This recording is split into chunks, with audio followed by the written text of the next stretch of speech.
this day, just so everyone's still no internet, right? No Matter internet, of fact, no power where I'm staying. And his wife is upstairs in our bedroom. She's on the Starlink right now, contacting different things that she needs to do to take care of business, but there's still absolutely, this is a blackout. So if you want to share this video with the powers that be, I'm getting ready to go share a Starlink with the Department of Homeland Security. Hello, there's no internet, there's no connectivity, there's no registering on Red Cross or doing whatever they're telling you to do. Folks, this is Ron Tyler with Emergency Management Associates. We're coming right now from Hawaii with this man named Eric. He's a real estate agent in Maui, and they're talking about insurance scams. And we're going to talk more about that here in a moment. But what are the gaps that you see besides that, from your perspective? The communication, mostly. That's the biggest one. I even stopped at the roadblock to go to the other side to pick up supplies for people. Yeah, tell us what happened that night. So it was at Maui is where the barricade was, and you were told you could leave and come back and get stuff. And I said, look, I'm going across right there to the gas station to get gas and ice and come right back. Can I leave and come back? And you're asking this to the police officer at the blockade. Yes. In Maui on the poly, yes. Right there after the poly. Okay. Yep. So I went there, got my gas, got right back in line to come back, and they blocked us off and said nobody can go to the west side. So the same officer that just said you could come back allowed you to go get your supplies, but you just went to there to get gas at the Carl Jr. gas station. Yeah. From that point to turning around and coming back, it was how long were you gone? 18 hours we were sitting there at the blockade. 18 hours. So after being stuck in his car with 30 chickens for how many, 2 or 3 nights? 4 nights. 4 nights. Then he goes to the other side to get supplies because he was told he could. Asked an officer if he could just go to the closest gas station. How long were you gone getting gas and ice? Half an hour. Half an hour. Returns to the blockade. You couldn't get through. Then you got stuck in that line for 18 hours. Yep. And that's when everyone piled up.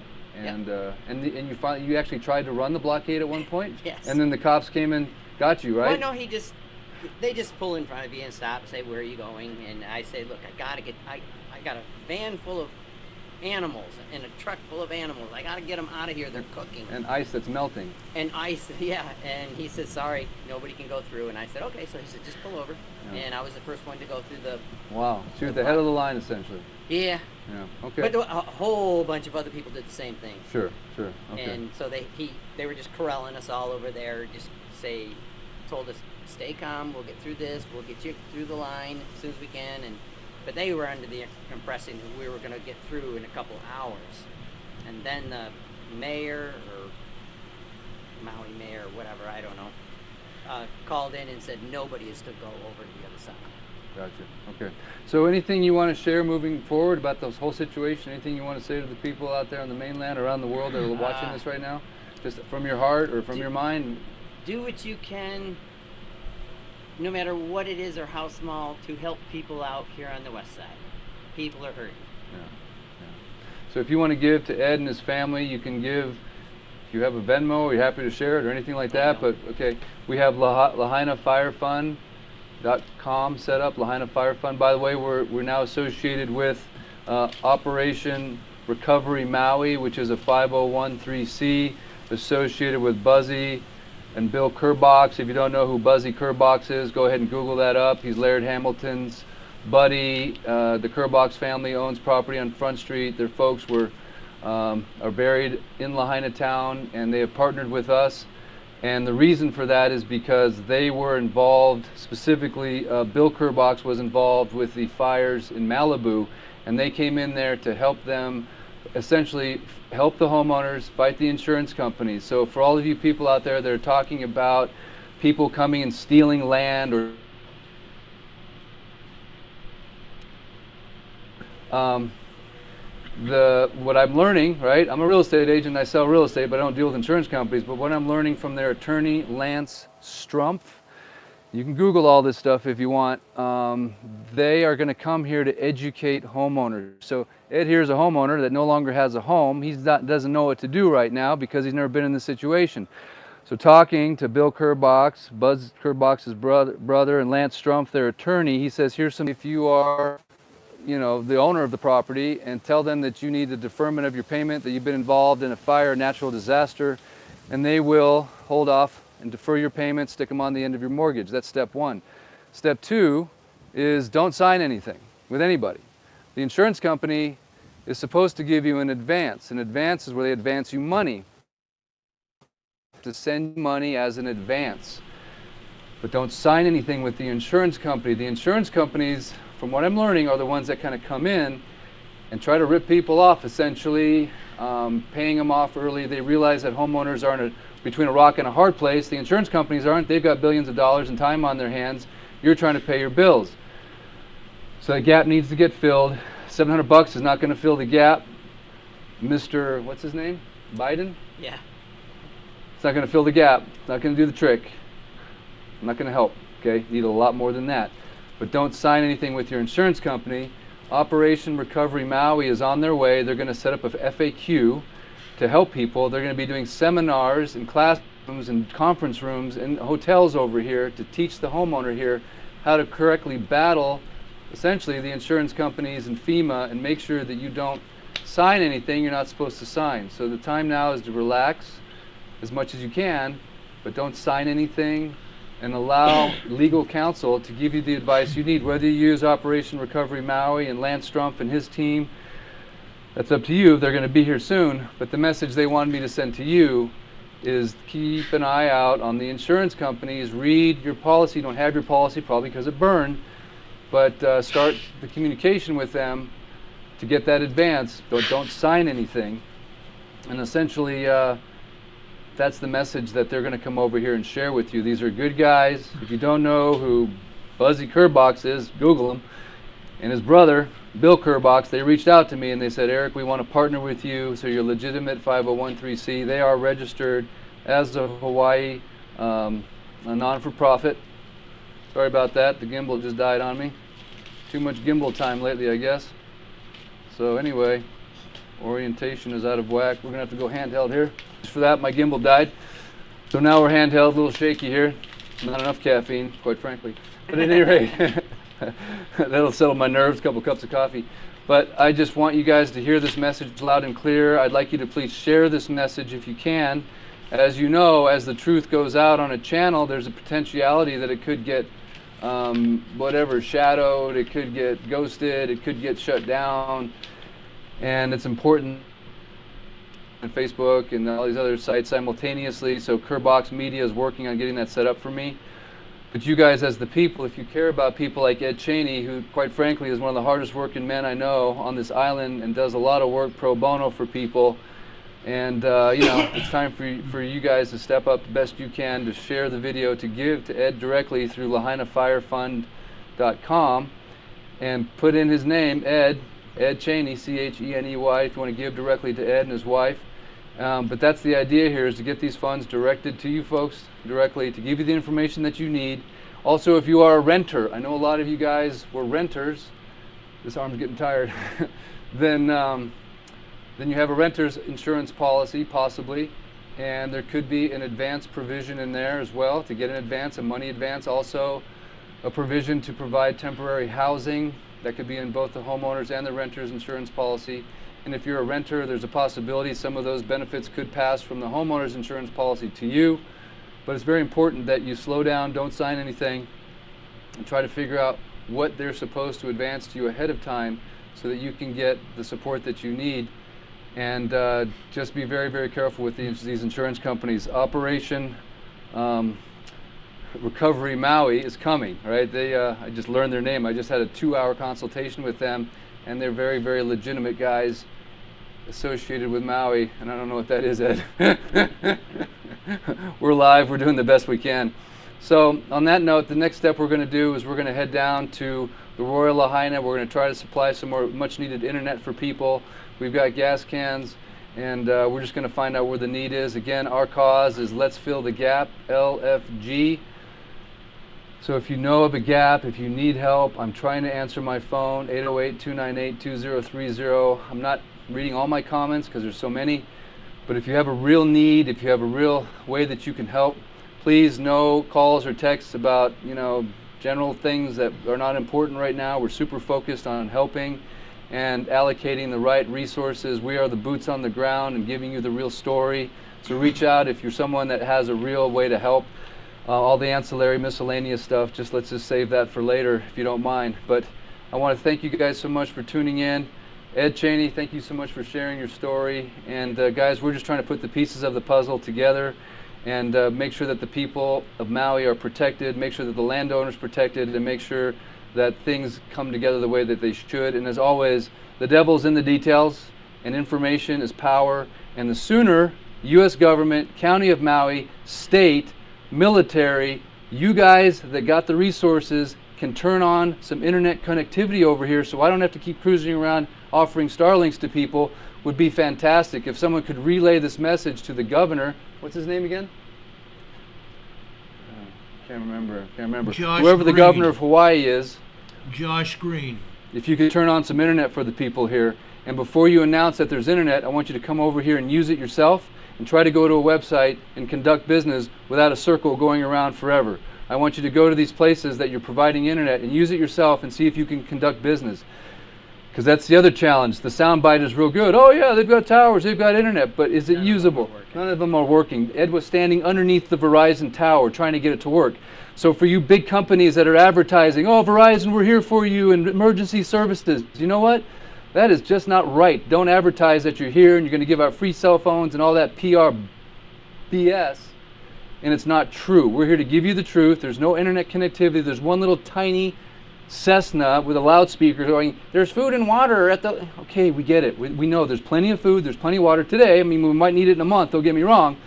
But the real need is communication for the people, is internet and good information on what are the next steps to fight these insurance companies. Quit blaming realtors, quit blaming these investors, and let's get the national worldly conversation focused on insurance companies doing the right thing and not screwing these people over and providing real money that they can live on to rebuild their lives. Okay, it's time for people to step up, right? Yes. To step up. Unity. Unity. You come here and you vacation on Maui, you love Maui, you want to come here and relax and unwind and drink a pina colada and all that stuff, great. If you want to come do that again with people that love you and we love you, etc., then now is the time to show your love. Right now is the time, not through what can we do to help. Actually do something to help. Don't ask what you can do to help. We're telling you what we need. Please do your best to provide it. If you can't do anything else, share the video, subscribe to the channel, put it on your social media, and most importantly and above all, pray. Pray for Maui. That's the most important thing, honestly. That is the most important thing, because if we can send prayers to heaven, God will hear it. The Holy Spirit will hear it, and He will send help. He will give us guidance. The small, still voice will tell us what to do. We'll align the right people. But if everyone can just spend a minute or 2 or 5 or 10 on your knees with your eyes closed, praying for wisdom for the people of Maui, praying for peace to be restored, praying for internet, make your requests very specific, not generalized, specific prayer. Say Ed Cheney's name in that prayer. Pray for the people, specifically for Maui. Spend some time doing it instead of talking about conspiracy theories and putting in mean comments or whatever. Let's just focus on the job at hand today. Okay, pretend like this is your job and you're getting paid. What would the boss expect? Well, the boss is the good man upstairs, right, in heaven. What is God telling you to do? Be obedient and do it. Very simple. And you shall be rewarded in one way or another. And when you come back to Maui on that vacation in a few years, you'll be able to shake the hands of people like Ed Cheney and the waiters and the waitresses and all the people that humbly serve you. They'll humbly serve you again. And they will go back maybe to a house that doesn't house 4 or 5 different families, right, Ed? Exactly. How many of these homes were housing 4 or 5 different families? If you knew the third world conditions that these people lived in to serve your $10,000 vacation, you would have a better appreciation than you might have right now. Ed and I have been living with these people. He's been here for 40 plus years. I've been here for 13 years. We know who these people are. These are precious, precious, precious people. The people from the Philippines. It's not just, haoles like us that live and work here. They're precious people from all over the world that have been here for generations. Generations of Hawaiians, generations of Filipinos, generations of Tongans, generations of Micronesians. I'm sure I'm missing some people from Indonesia or the Pacific Islands, but these are precious, precious, humble, servant-minded people that work hard, that work multiple jobs, 3, 4 jobs, Both parents work. The kids are at home alone. They live in closets. They have their cars parked on the lawns. Now is your time. And unfortunately, my heart breaks. Some of those people are no longer with us. So if there is anything that moves you, this should move you to take action. If you don't want to give to Ed and our GoFundMe, that's great. Try not to give to these big organizations, right? The Red Cross and Salvation Army, I'm sorry. Red Cross is not even here. They're not here. Don't listen to them. Go to some website. We can't go to a website. Give to the people that are going to give back to the community. Let's form a commission of locals that control how this whole thing happens.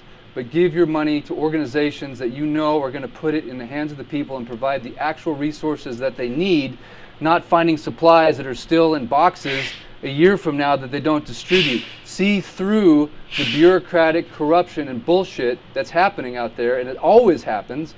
Don't let Maui fall victim to that same corrupt system that doesn't work. Do you hear me? And you have the power. If people just realized, right, in America, that we have the power, the people have the power. It's like having 1,000 prisoners in a cell and one person holds the key. If those 1,000 people just woke up, they could get out of that prison in a second. So it's time for all you people of America to wake up to the reality of what's going on around us. This is not conspiracy. This is simply putting the right resources together, using your brains, speaking out, not being afraid. I'm putting myself at risk by putting out this YouTube channel. I don't know how people are going to react to this. I don't know if they're going to get mad at me, but guess what? I don't care. My mission is simple, helping people. Make that your mission. Help Ed, help Maui, and do whatever you can to truly, truly make a difference. Every little thing matters. If all it is sharing this video and subscribing, that's great. If all it is a prayer, that's great. If all it is giving $10 to the GoFundMe, great. Whatever your part is, it's vital. We implore you to make your part happen and get the message out. And we'll be back again, providing Wi-Fi, providing gas cans, and doing what we can to help guys like Ed Cheney. And I'm telling you, this guy is the most resourceful guy on planet Earth. He can fix anything easily. As soon as I get to Home Depot and replenish my Right. tools, I lost everything. He lost everything. But this man can fix anything. He comes over and fixes stuff on my house and never even sends me an invoice. Every time he finishes a job, I'm like, Ed, don't forget to send the invoice, and he never does. And we're talking about right here. So if you want to empower Ed, put him back to work on this island, I guarantee you, you won't find a guy that'll work harder for his neighbor than this man right here. He's skilled, he's talented, and he can do just about anything. So thumbs up in the comments for Ed, and give him some cash at lahainafirefund.com. All right, guys, until next time, we shall return. Thank you for tuning in. Keep those prayers coming. Until next. Okay, that was Ed, who is a realtor on Maui. He has a channel called hawaiirealestate.org. Okay, it's here on YouTube. Now, folks, you know what's actually going on here. Okay, a lot of people are trying to scam these good people. A lot of people are going out of their way to make everybody's life miserable. And that's the truth. He forgot the governor's name. Governor Josh Green is the governor of Hawaii. Governor Josh Green is the governor of Hawaii. And frankly, folks, there's a lot of stuff that's going on that should not be going on. And I'm going to tell you that. I've done a lot of investigation in regards to what is happening. Folks, this is absolutely mindful. We need to keep in touch with everybody. We need to make sure that what we're doing is right.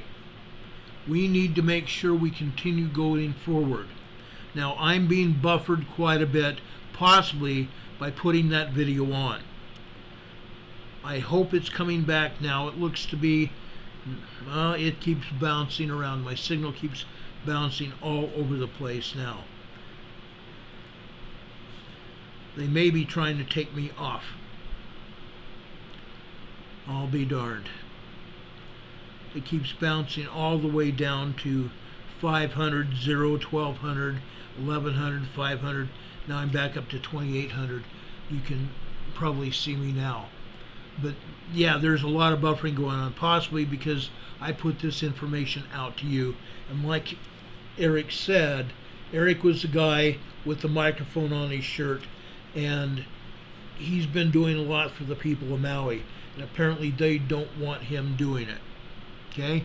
So that's why we're trying to help him. I sent him a note last night, and he told me, and I told him I was going to try to put his information on the air today, and he told me keep on doing and thank you for my service here. So that's what we're doing. Anytime we can help bring active messages out, we're going to do that. Now folks, we have a lot we need to put out here. I first want to put this information out right now. Please bear with me. This is a video from Hawaii News Now. Shane Trio of Lahaina was woken up by howling winds at dawn last Tuesday morning. He captured video of that moment. Oh, this is live right across the street from my house. Freaking power line just went down. See them right there? That's the power line that started from up the road there. And all of that is still burning. He called emergency services as a row of flames ignited in the dry grass below. He used a garden hose to wet down his property. So far, there's been rampant speculation that power lines are to blame for sparking the fires. A lawsuit has already been filed, but there's been no definitive evidence, and the exact cause remains under investigation. Here's how Trio described what he saw. And I hear a pop coming from across the street. As soon as I hear the pop, all I heard is like electrical, like just going on the ground there. Look, there's the power line right there. And shortly after, thing was just arcing away on the ground, landed right in dry grass, so sparks, and then there was a fire. So the fire from there, to me, it simulated a fuse, like somebody lit a fuse for a firework, and it just followed a straight line all the way up to the pole where the thing was, and it landed in a bigger pile of dry grass, and that just ignited. You get all this wind blowing, and now you get a fire. That was fuel, and just in a matter of minutes, that whole place was just engulfed. Fortunately for Trio, his home was spared.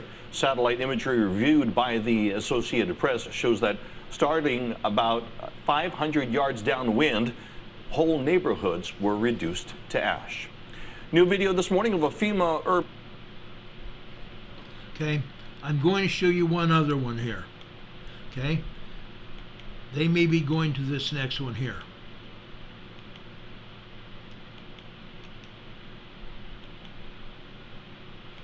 Has risen to 106 lives lost. So far, only 5 have been positively identified, and tonight the first 2 have been named. 74-year-old Robert Dickman and 79-year-old Buddy Jantok, both Lahaina residents, are the first victims whose next of kin have been notified. Jantok was a Hawaiian musician who performed all over Maui for more than 50 years. Meantime, the county says the Lahaina fire is still only 85% contained, at just under 2,200 acres. But authorities say they have secured the burn zone, enough to start allowing drivers back into West Maui from the Ma'alaia side. The road into Lahaina reopened at 6 this evening. For many, it's the first time they're going home in a week. Our Chelsea Davis is live at the checkpoint where only certain people are being allowed in for now. Chelsea? Yeah, Ke'aki Steph. I'm along Honopi'ilani Highway in Ma'alaia, and you can see behind me there are 2 police officers here on scene. There's no line right now, but when cars come through, they are checking for identification, and they are only allowing West Maui residents, first responders, and West Maui employees. The access began at 6 o'clock tonight here from Ma'alaia, and then starting tomorrow from 6 a.m. to 10 p.m., government officials say the road to Lahaina will be open to all motorists daily. Late night access from 10 p.m. to 6 a.m. will be limited to West Maui residents, first responders, and West Maui employees. I spoke with the Wailuku resident who has been helping West Maui families, and she says she believes it's too soon to open the road for everyone. I just feel like the traffic of extra, like I get it if you have family you want to check on, if you're helping take things to them, but if our intentions are just to go to Niele, or I don't know, I just don't feel like that's, I think we should just leave the Lahaina residents in Lahaina and give them time to breathe. state officials are asking the public to access West Maui only if necessary. The governor asked that everyone please be cautious when returning to West Maui and says they are prioritizing first responders, medical professionals, West Maui residents before the general public. Now, the governor asks to please be considerate for those with the highest need of access, those seeking medical attention, essential workers, West Maui residents, and first responders. Reporting live in Ma'alaya, I'm Chelsea Davis for Hawaii News Now. Thank you very much, Chelsea. Governor Green said today that the state and county will not tolerate outside developers trying to buy property in Lahaina. He says he also spoke with Dwayne "The Rock" Johnson today about their shared goal to prevent land grabs. This is not ever about the government getting land. This is the people's land, and the people will decide what to do with Lahaina. My wife Jill and I are going to travel to Hawaii as soon as we can. That's what I've been talking to the governor about. I don't want to get in the way. I've been to too many disaster areas, but I want to go make sure we got everything they need. President Biden did not say when he would visit Maui, but he said nearly 500 federal personnel have been deployed to the disaster zone. Okay, that's what's going on, guys. 106 bodies have now been recovered. 5 of them had been identified. They released 2 identities this morning after their families had been notified. The other families are presently in the process of being notified now. There's only one route into West Maui, Lahaina area at present. They want to limit it so they only get people that are going there specifically if they live there, number 1, 2, if they work there, and 3, if they really have business being there. In other words, families bringing things into their family members there in the area. That's the only way people are going to get in. And also people that are there for rescue teams, search and rescue people, law enforcement, fire and medical people that are authorized to be in that area. That's it. Nobody else. Again, this area of West Maui and Lahaina area are a graveyard, and we must respect that. We absolutely must respect that. It is hallowed, sacred ground. People are buried in the rubble there, and no one should be there that does not have to be there at all. And like the governor said, they're now trying to stop these land developers from initiating land grabs. Okay? They're trying to stop that. The effort that I was talking about last night of when they condemn land to try to take land from other people that own it, they condemn it first, they take it, and then they start developing on it. The governor said they're going to try to prevent that. Try to prevent developers from doing that. Okay? They're going to try to prevent that.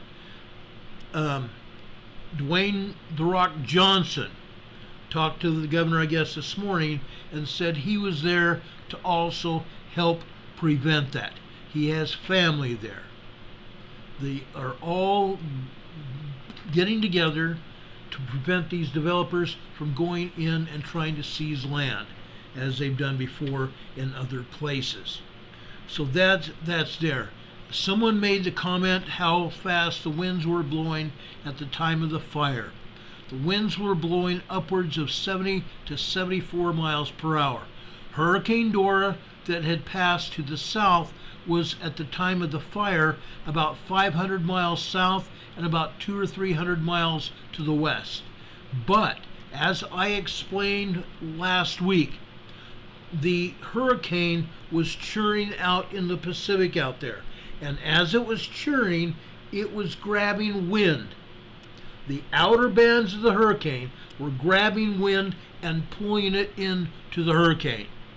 That was what was generating the winds over in the islands of Hawaii. That was what was going on. At one point, we had 74 mile per hour winds, which was hurricane strength. Category 1 hurricane. That's how strong those winds were. That's what fanned the flames. Okay? And at present, They have got a lot of evidence. We showed you evidence from that one gentleman that down power lines, down because of the wind, had caused that fire. Right now, that's a preliminary thought that the down power lines caused by the prevailing winds out there caused that fire. And there are already several cases, I understand, in court right now to sue Hawaii Electric Incorporated for not repairing those power lines and their equipment to prevent that from happening. We'll see where that goes going on in the future. Again, do not go over into West Maui. If you don't have business on Maui, stay out. If you don't have business on Maui and you're found to be there, they will put you on another plane and put you over onto another island or take you back to the mainland. And you won't want to deal with the police there, because after they take you to the airport and put you on a plane, they will be filing charges against you for coming to Hawaii. I'm just telling it like it is. That's what's going on. Okay? Want to make it very clear. Now again, we did not go through the preliminary that we usually do at the start of this program. I want to first, although we didn't start with the Pledge of Allegiance or anything, I want to first tell some people thank you. We got a contribution from one of our viewer listeners, which I really appreciate.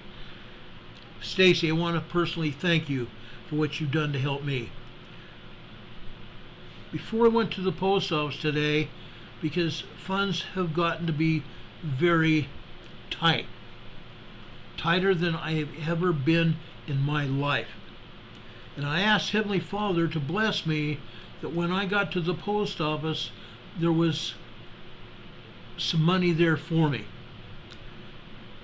I need some more insulin and some other medication. Stacy wrote me a letter, as well as put a donation in there for me. She says, thank you for your reports. I am sending you a gift to hopefully help with needed care. I truly wish you well and to feel better. Gave via PayPal, but apparently the PayPal address didn't work. It was not a functional address, and so she reversed the charges on her card apparently and sent a check to us, which I greatly appreciate. She said, take care, with love, Stacy.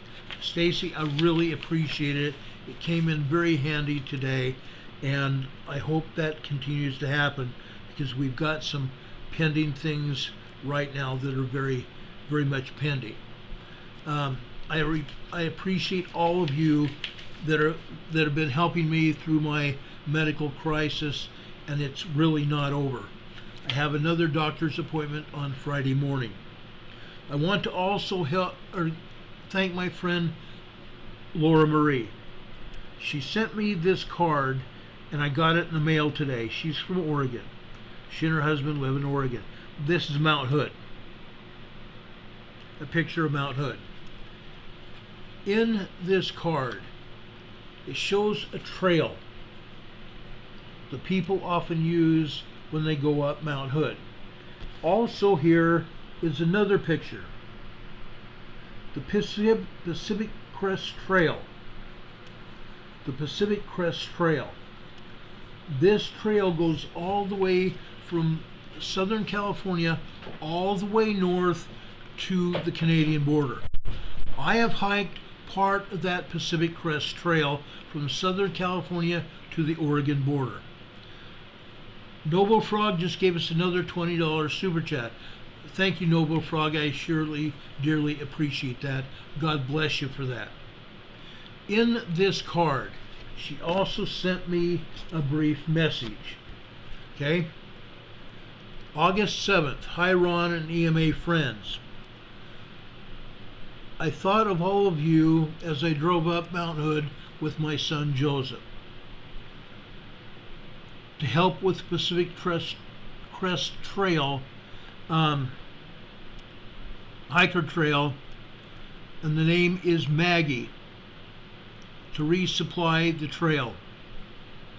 I wanted to personally thank Maggie for saving my son's life on the Pacific Crest Trail last month. When Joseph was at trail named Bridges, he fell 100 feet down an ice cliff, and he had to self-assess where the edge of the trail broke off. Maggie carved footholds in the ice cliff so Joseph could climb back up. Nobody had gotten their ice axes yet, and Joseph couldn't get to his because it was in his backpack when he fell. So he used his walking stick as a dagger in the ice and was holding onto it, hanging until Maggie could reach him. About 20 minutes. Maggie and Joseph were well prepared physically and mentally to get through this emergency, Laura Marie. So her son was actually on that Pacific Crest Trail, and he fell 100 feet. And a lady that was there with them, Maggie, helped him get back up onto the trailhead. So I want to thank Maggie also for helping my friend son Joseph get back and not significantly hurt. Okay? That's a real big deal. Okay? So anyway, Laura Marie sent this card of Mount Hood. And I really appreciate it. That means a lot to me. Thank you, Laura. I appreciate it. Folks, I love your cards and letters. Keep them coming. I can't thank you enough. Laura Marie's here in the chat, says, thank you, Ron. I truly mean that, Laura. You and your family mean a lot to me. You guys always have. Now, folks, we've got some things to do tonight. Okay?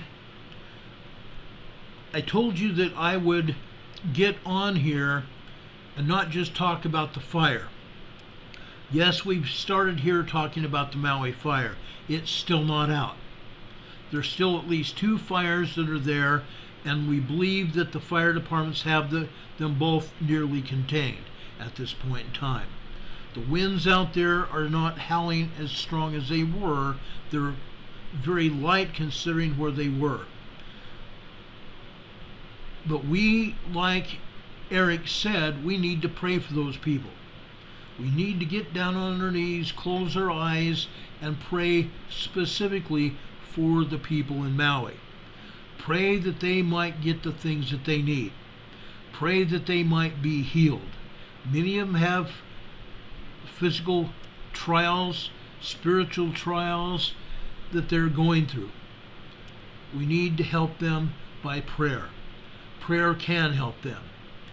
As he said, the Maui Victims Fund, I'm going to repeat that, the MauiVictimsFund.com. You can go to that website, and if you know specific victims of the Maui fire, you can send money to those specific people. Okay? You can do that. I think that's probably one of the best things we can do.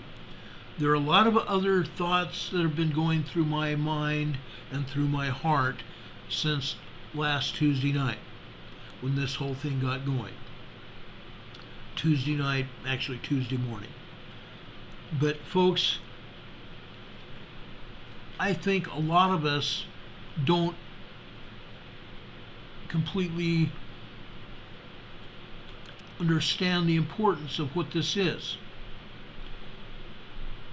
Yes, it is thousands of miles away from it. But these are people too.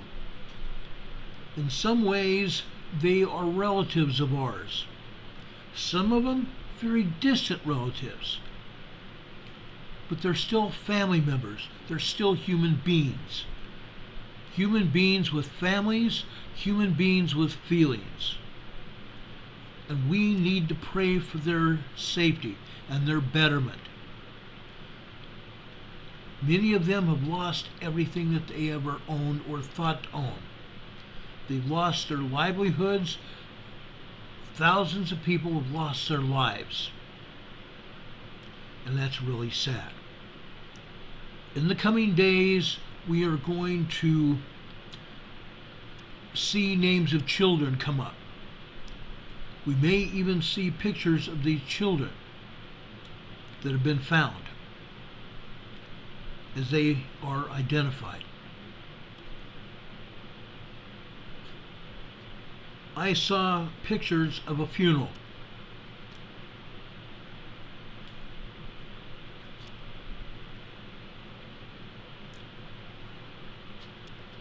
And it made me very sad.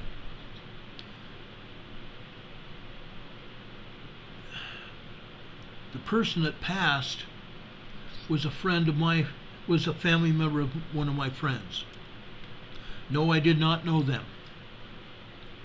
But I know their family is grieving at this time. And we're going to see more and more of that in the coming days and weeks. God bless those wonderful people. God bless those wonderful people. I can't say that enough. I spent a long time thinking about this the last week, praying about it, thinking how we could help, and we have run into avenues where we can do that. I want to show you some pictures now. Pictures of team members that not just me, I haven't personally sent anybody over there, but the cadaver dogs and their human mates, their human team members, are there searching through the rubble. You notice this dog has shoes on because much of that area is still very warm from the fires. We talked about the fire department putting out the fires, trying to put out the hot spots and stuff to make it less dangerous for the humans and the pups going in there and trying to find victims of the fire. It's ongoing. It's going to be ongoing for quite some time. I've never been a member of a cadaver team, but I've worked with them and I've seen them. These are brave young men and women that are giving their lives literally for the cause of helping families recover their family members. This is what they've chosen as life's work. This is what they've dedicated their lives to, helping people and helping people help themselves. Nobody will ever know what's truly going through their hearts and minds as they're searching for their fellow humans, their fellow beings here on this earth.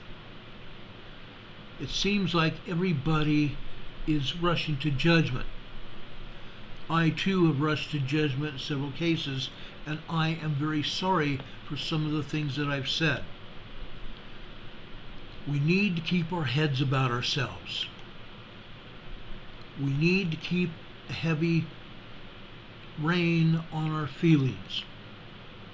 We need to keep trying to watch for more and more people to help, because I feel that we can do that. Now, as you can see in these pictures, every one of these search team members has clothes on, heavy duty clothes in case they were to catch fire, and also protect them from burns and protect them from getting that soot and ash on their bodies. When they take those clothes off,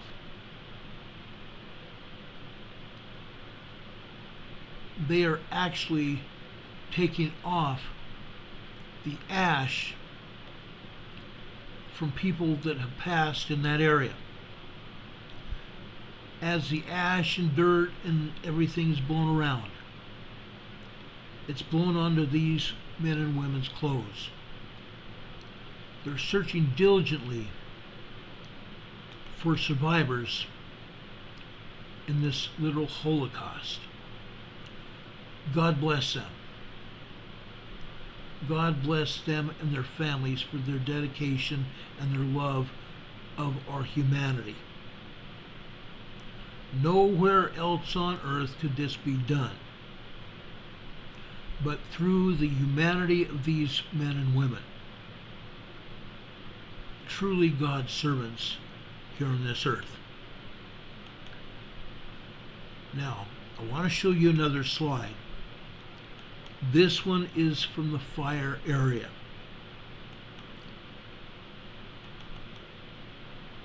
Okay? This one is a digital pixelized area of Maui where the fire lit into. Now, I'm going to try to enlarge this picture so you can see specific areas. Okay? That area is of Lahaina, and as that fire pushed west out to the ocean, that entire area burned. The area to the right, to the north and east, is up country. Up country. Over here, you can see the other fires that were burning.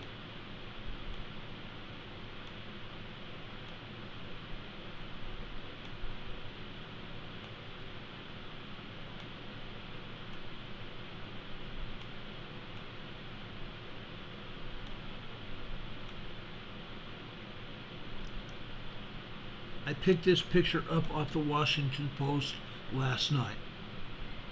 I thought you all might want to see this. This was indeed a huge fire. I've never ever seen anything like it. Never in my life have I seen anything like it. Now folks, I have a telephone call coming in, and I would appreciate you guys all standing by, please. I will be back to you in just a second.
Okay.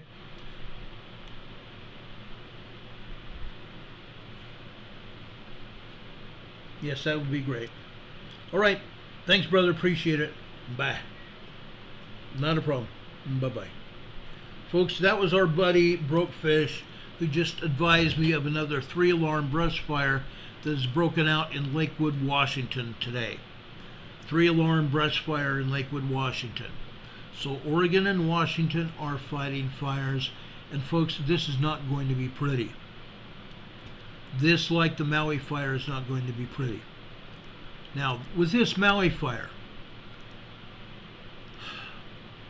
when crews first got there, they used the water in their trucks to try to put out the majority of the fire. Once they exhausted the water in their trucks, they tried to hook up with the fire hydrants. But as the fire spread, it knocked out the power, which knocked out the water pressure to the hydrants, and so they literally ran out of water. They literally ran out of water. Whatever water was left inside the system itself is all the water that they had until they brought in these huge water buffalo. Just like water buffalo was brought into the cities to give people water for each individual and or family, they bring these huge water buffalo trucks over to the fire scenes so the fire department personnel can hook up to these water buffalo and continue fighting the fire. Maui Fire only had one helicopter. They brought in another helicopter from the Big Island, and I believe they brought in 2 Sikorskis from Oahu, the military helicopters. Colonel Hera talked about that last week, and that's what they've had to fight the fires. It's not been a pretty thing. It hasn't been pretty at all. This is probably one of the roughest brush fire seasons that I personally have seen in a very, very long time. Now, as some of you know that have known me for a long time, back in the day I was a volunteer firefighter for about 4 to 5 years. I then went to Sweden as a missionary for another 2 years, and then for a year and a half after that, I was a volunteer firefighter again, and I put in for full-time status, and I was beat out because I was not a minority person, and they put in somebody that was, and that's fine, because I admired the gentleman that they did hire, but I realized I probably would never be hired because I was a big white boy. So I went on to bigger and better things, which I did, and I became a federal police officer. Folks, do what you have to do to better yourself and your families. That's number one. But folks, I fought fires. I fought fires when I was a volunteer firefighter. I fought house fires and brush fires. I fought enough of them to realize what they can do. They're very destructive and they kill people. And because of the winds that are around both in front and in back of the fire, those fires become very dangerous. Very, very dangerous. And then the fires themselves put up their own fire weather. And then the fires become even more dangerous and toxic. It's bad. It's really bad. And this is fire season. We're going to see more and more brush fires literally all over the country. I've taught all over the world. We've talked about that. Richard Smith says British Columbia, Canada fires too, and over in New Brunswick. East Coast Canada's had their own fires. That's really bad. We've seen the destructiveness of the fires. And I have also breathed in smoke from the Canadian fires. I've seen what happens. It hasn't been good for any of us to breathe that smoke, and many of us have. I don't think it's going to stop. The British Columbia fires are still burning. A lot of them. People lost their lives, lost their homes, lost their livelihoods. We talked about that. A lot of people lost their lives as a result of the smoke as well. Smoke inhalation kills millions of people every year around the world.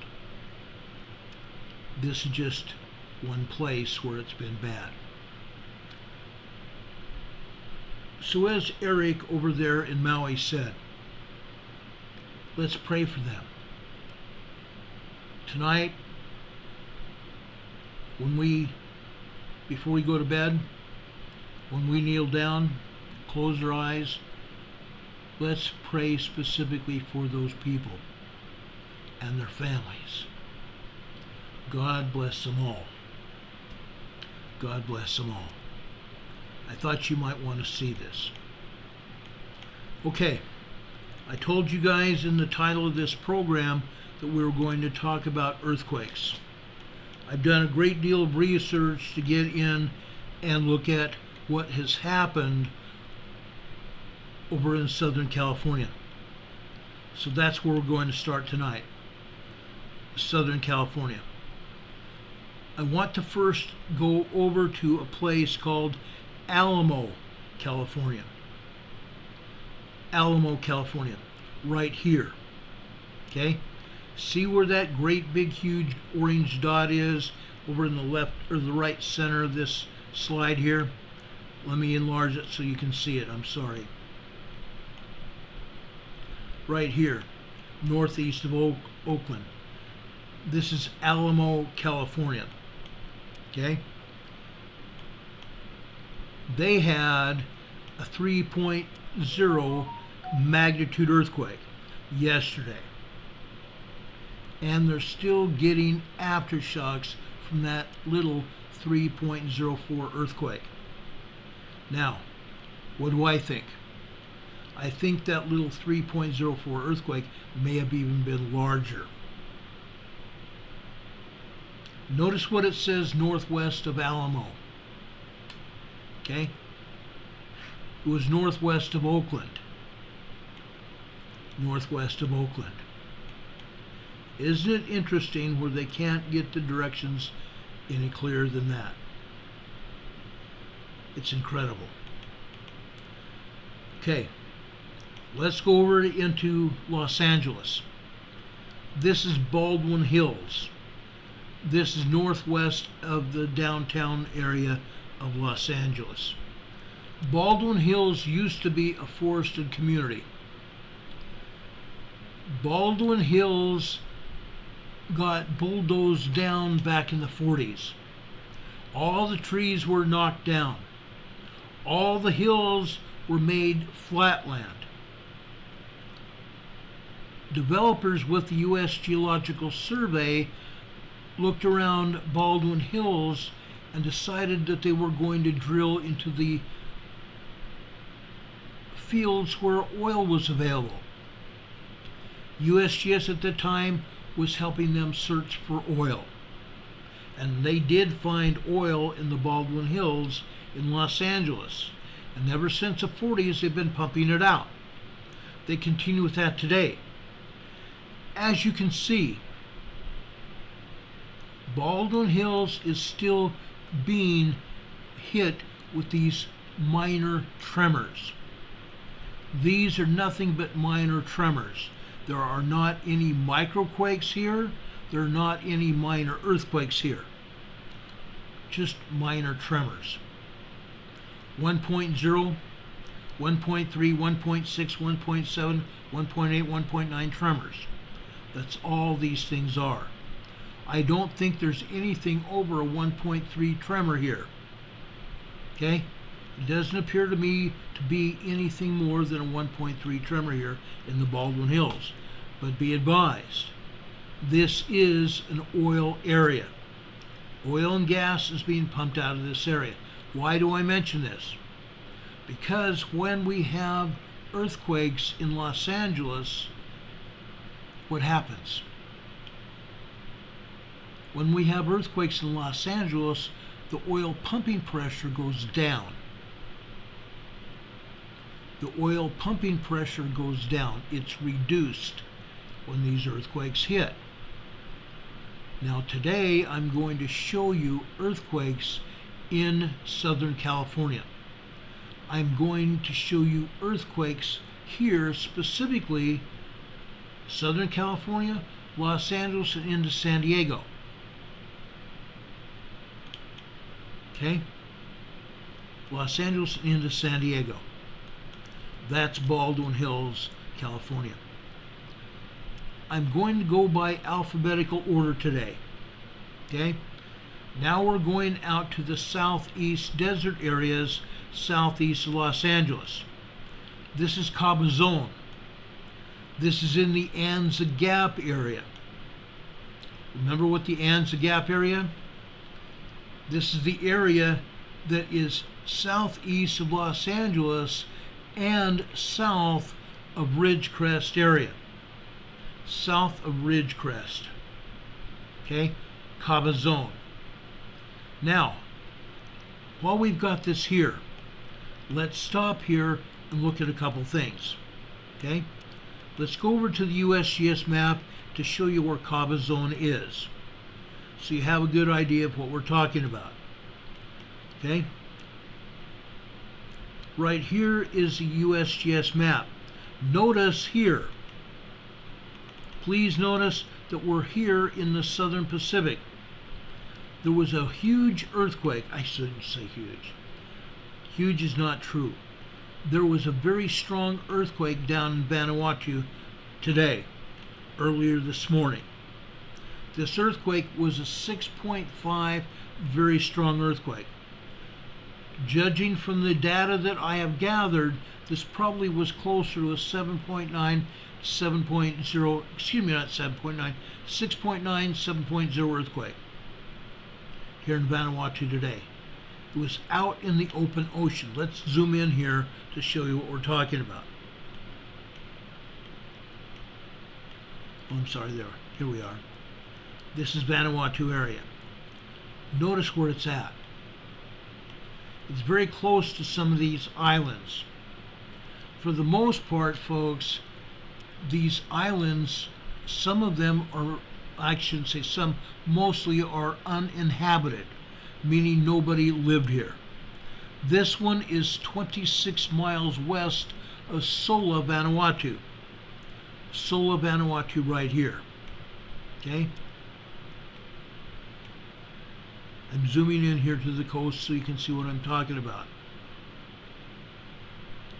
That's as close as we're going to get.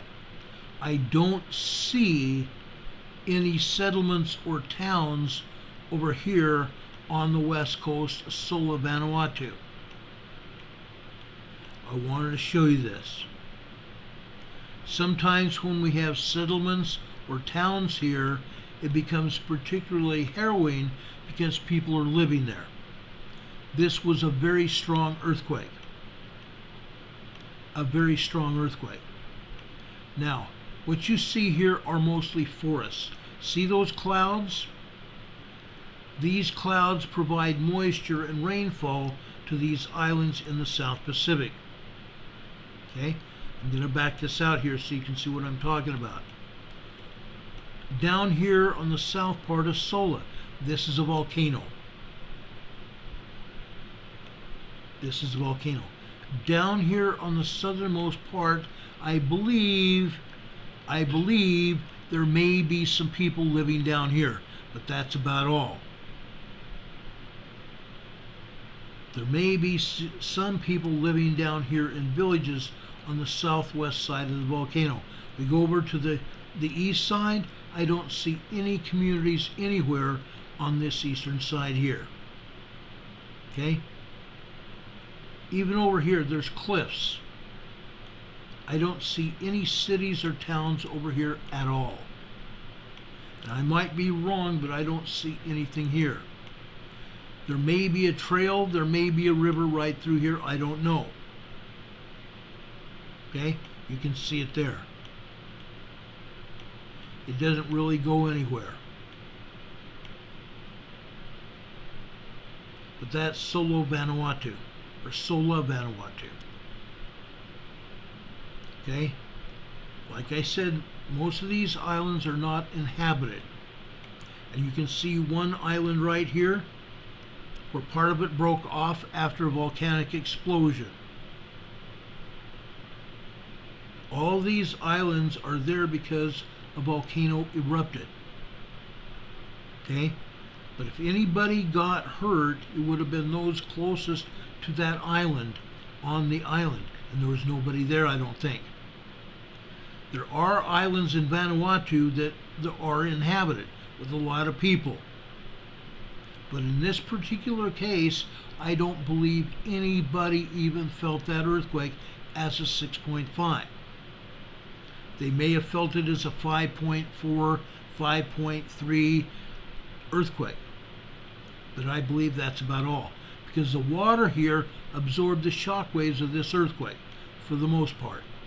This one over to the north was Santa Cruz Islands. Santa Cruz Islands north of Vanuatu here. And again, most of these islands are also uninhabited. I believe only a couple of them even have anybody living on them. Okay?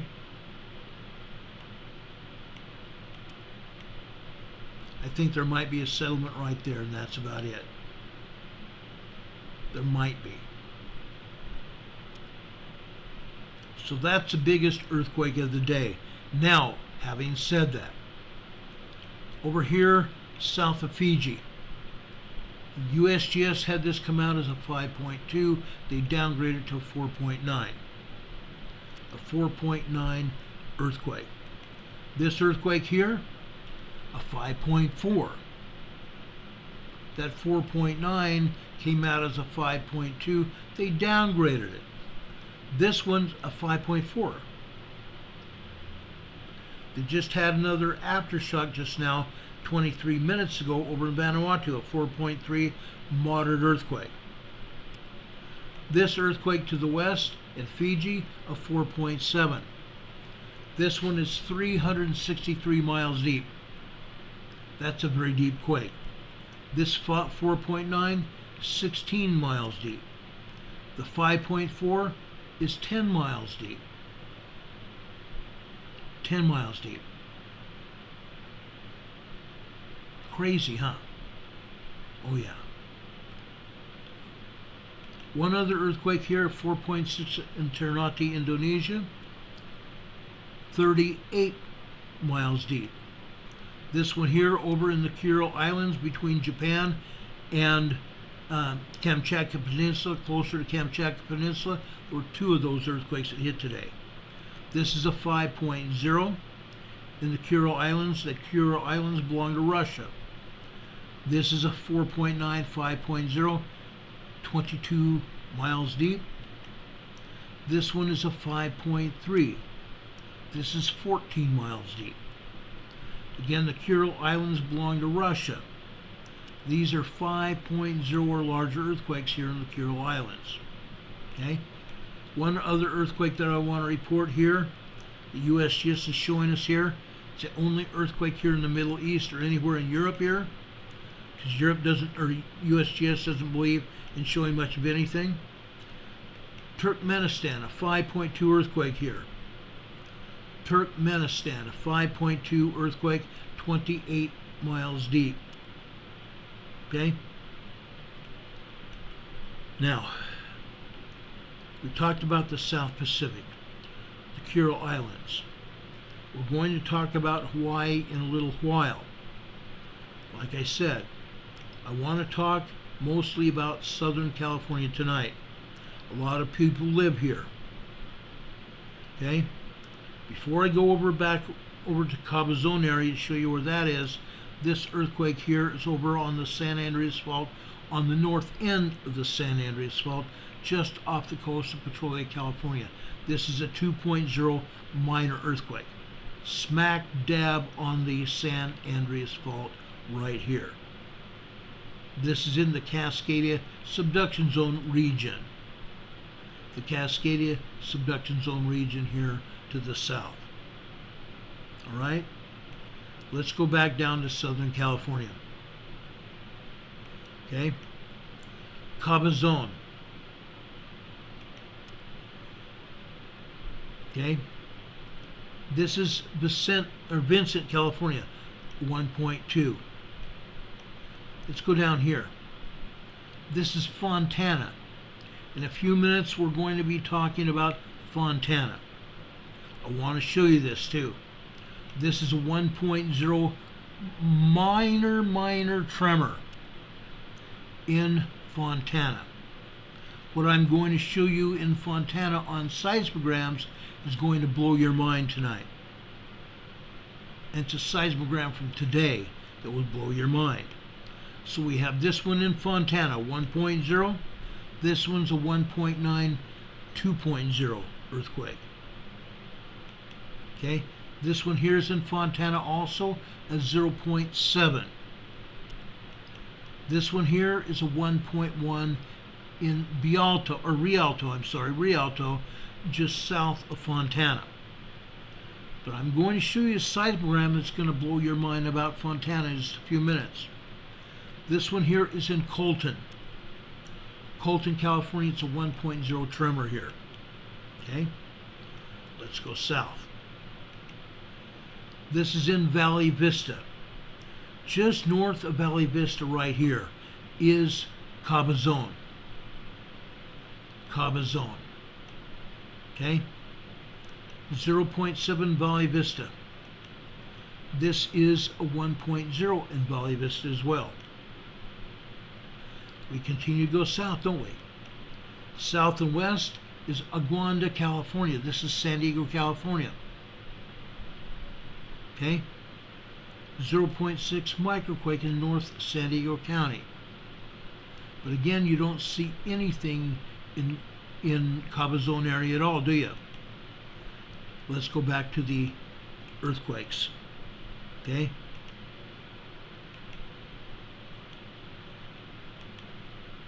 This is Cabazon. Look what's actually going on. Again, USGS did not say a word about what's going on here. That's why I wanted to show that to you. Look at this. There's a lot of tremors going on, and USGS blew it off.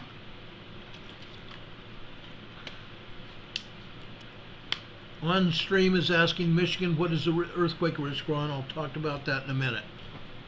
Or I should say a few minutes. Please remind me in about 15 minutes to talk about Michigan. Okay? But again, this is Cabazon. This is in the Anza Gap. Whenever we have earthquakes in the Anza Gap, we usually have 5.0 earthquakes coming soon. And you can see what I'm talking about here. These are good-sized tremors, and they did not stop. It was not just one tremor, it was a series of tremors, and they were ongoing, continuing tremors. It just wasn't happenstance. Okay? That's Cabazon. Now, we've talked about Fontana, haven't we? We've actually talked a lot about Fontana. Look at this. It's not just tremors, guys, in Fontana. In past weeks, months, and even years, all we've seen is minor tremors coming out of Fontana. Even last week, we saw nothing but tremors. Now we have earthquakes. 2.0, 2.5 earthquakes on this seismogram. A lot of them. A lot of them, guys.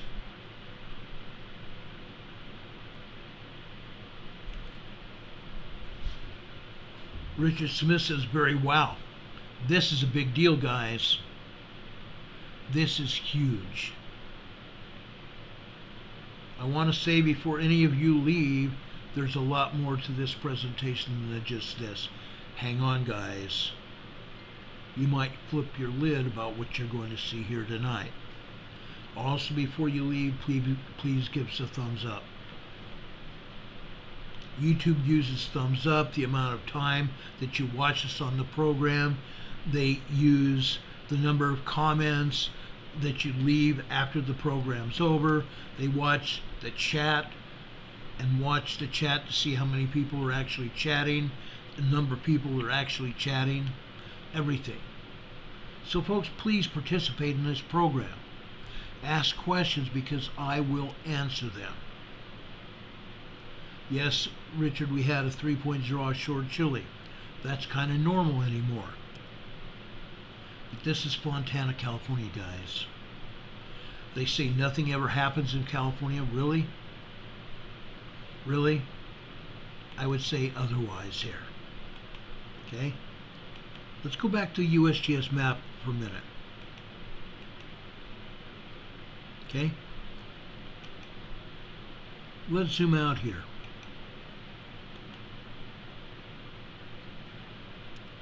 Let's go over towards Los Angeles, okay? See what's going on. This is Fontana. We'll all be, as Gomer Pye used to say, Shazam! Sergeant Carter! Sergeant Carter! This seismic event here, it's a 1.0 tremor. This one is a 2.0 earthquake, a minor earthquake. This one over here is also 1.1 earthquake in Rialto. Okay?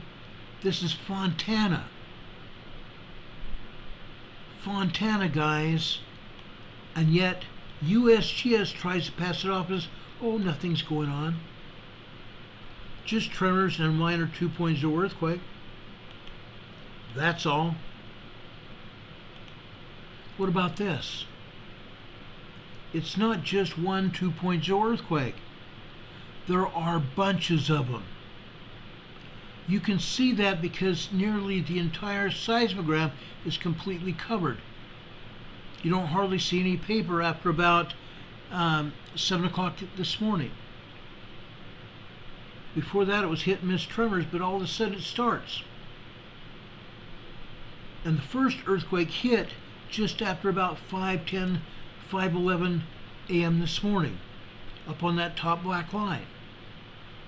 The next one is on the blue line to the right, which would be about 5:44 a.m. this morning. That's also probably 2.3, 2.4 earthquake. These are all minor earthquakes here. Yes, we do have some tremors, but these are all minor earthquakes in Fontana, and yet they only show one. That's what really gripes me. They only show one there. They only show one. Why? Why? Inquiring minds want to know. It blows my mind, guys. It really blows my mind. Now, let me show you something else that will probably take you for a trip here. Okay? Let's show you Chino. Look at Chino, guys. In past days, weeks, and months, Chino's been a hot topic. Just minor tremors all over the place, but even here in Chino, look at the bottom. Over on the far left side on the red line, that's 13:15, 1:15, almost 1:16 this afternoon. That's a 2.5 earthquake. On the blue line near the center, at the bottom there, again we have at least two 2.5 earthquakes. What about that? What happens with that? Even in Chino, the seismicity is going up. The seismicity of what's going on is going up here. It's not going down, it's going up. All over Los Angeles it's this way. Let's look at Del Amo. I have not seen it this busy in Del Amo in the three and a half years that we've been showing these earthquakes here.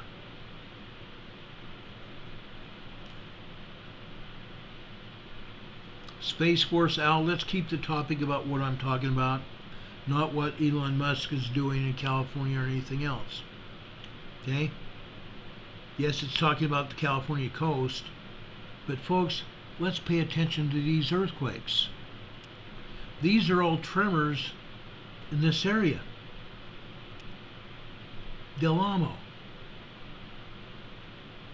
Seismicity is picked up all over Los Angeles. All over. Let's look at Ellis. Okay? Here we had nothing but tremors all the time. Look what happened after 6:30 a.m. this morning. That was at least a 2.8, 2.9 earthquake on that blue line there. 2.8, 2.9 earthquake. That's pretty big. That's pretty big.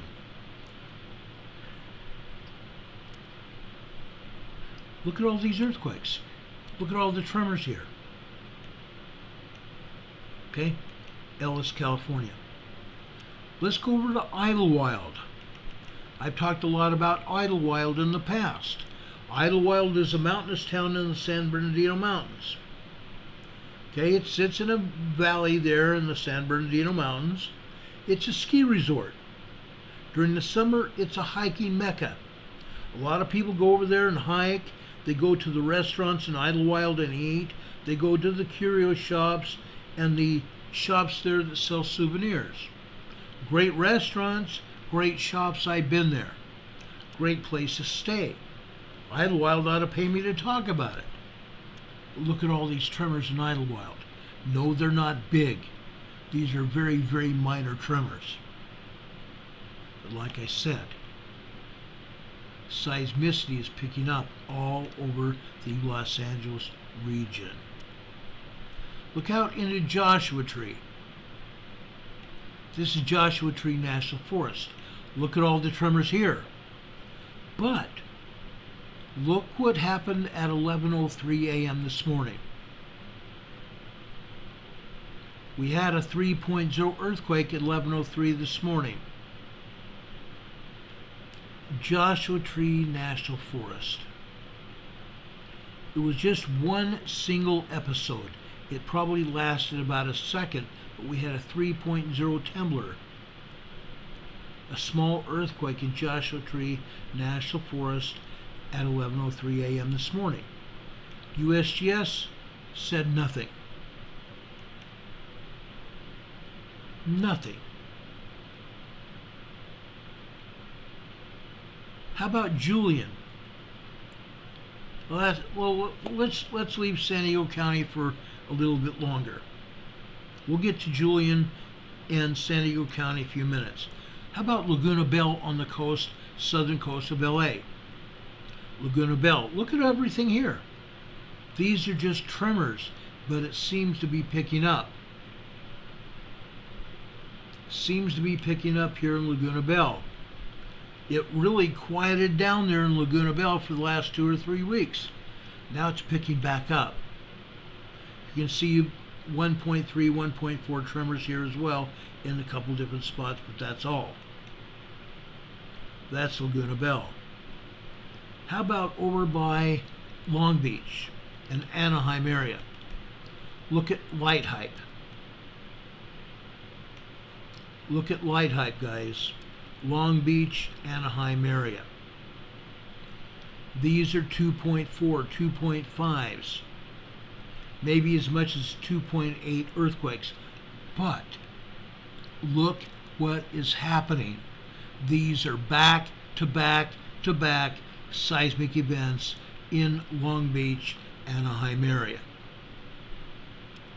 It would be one thing to have one tremor, one earthquake. But these are back-to-back consistent quakes. Back-to-back seismic events. Some of these, people may have felt some trembling beneath their feet. But that's all. Imagine if you had a 3.5 earthquake and it kept shaking like this, where you could not even stand up without some kind of support. That's what could happen if this area starts shaking just like this is today. Isn't that something?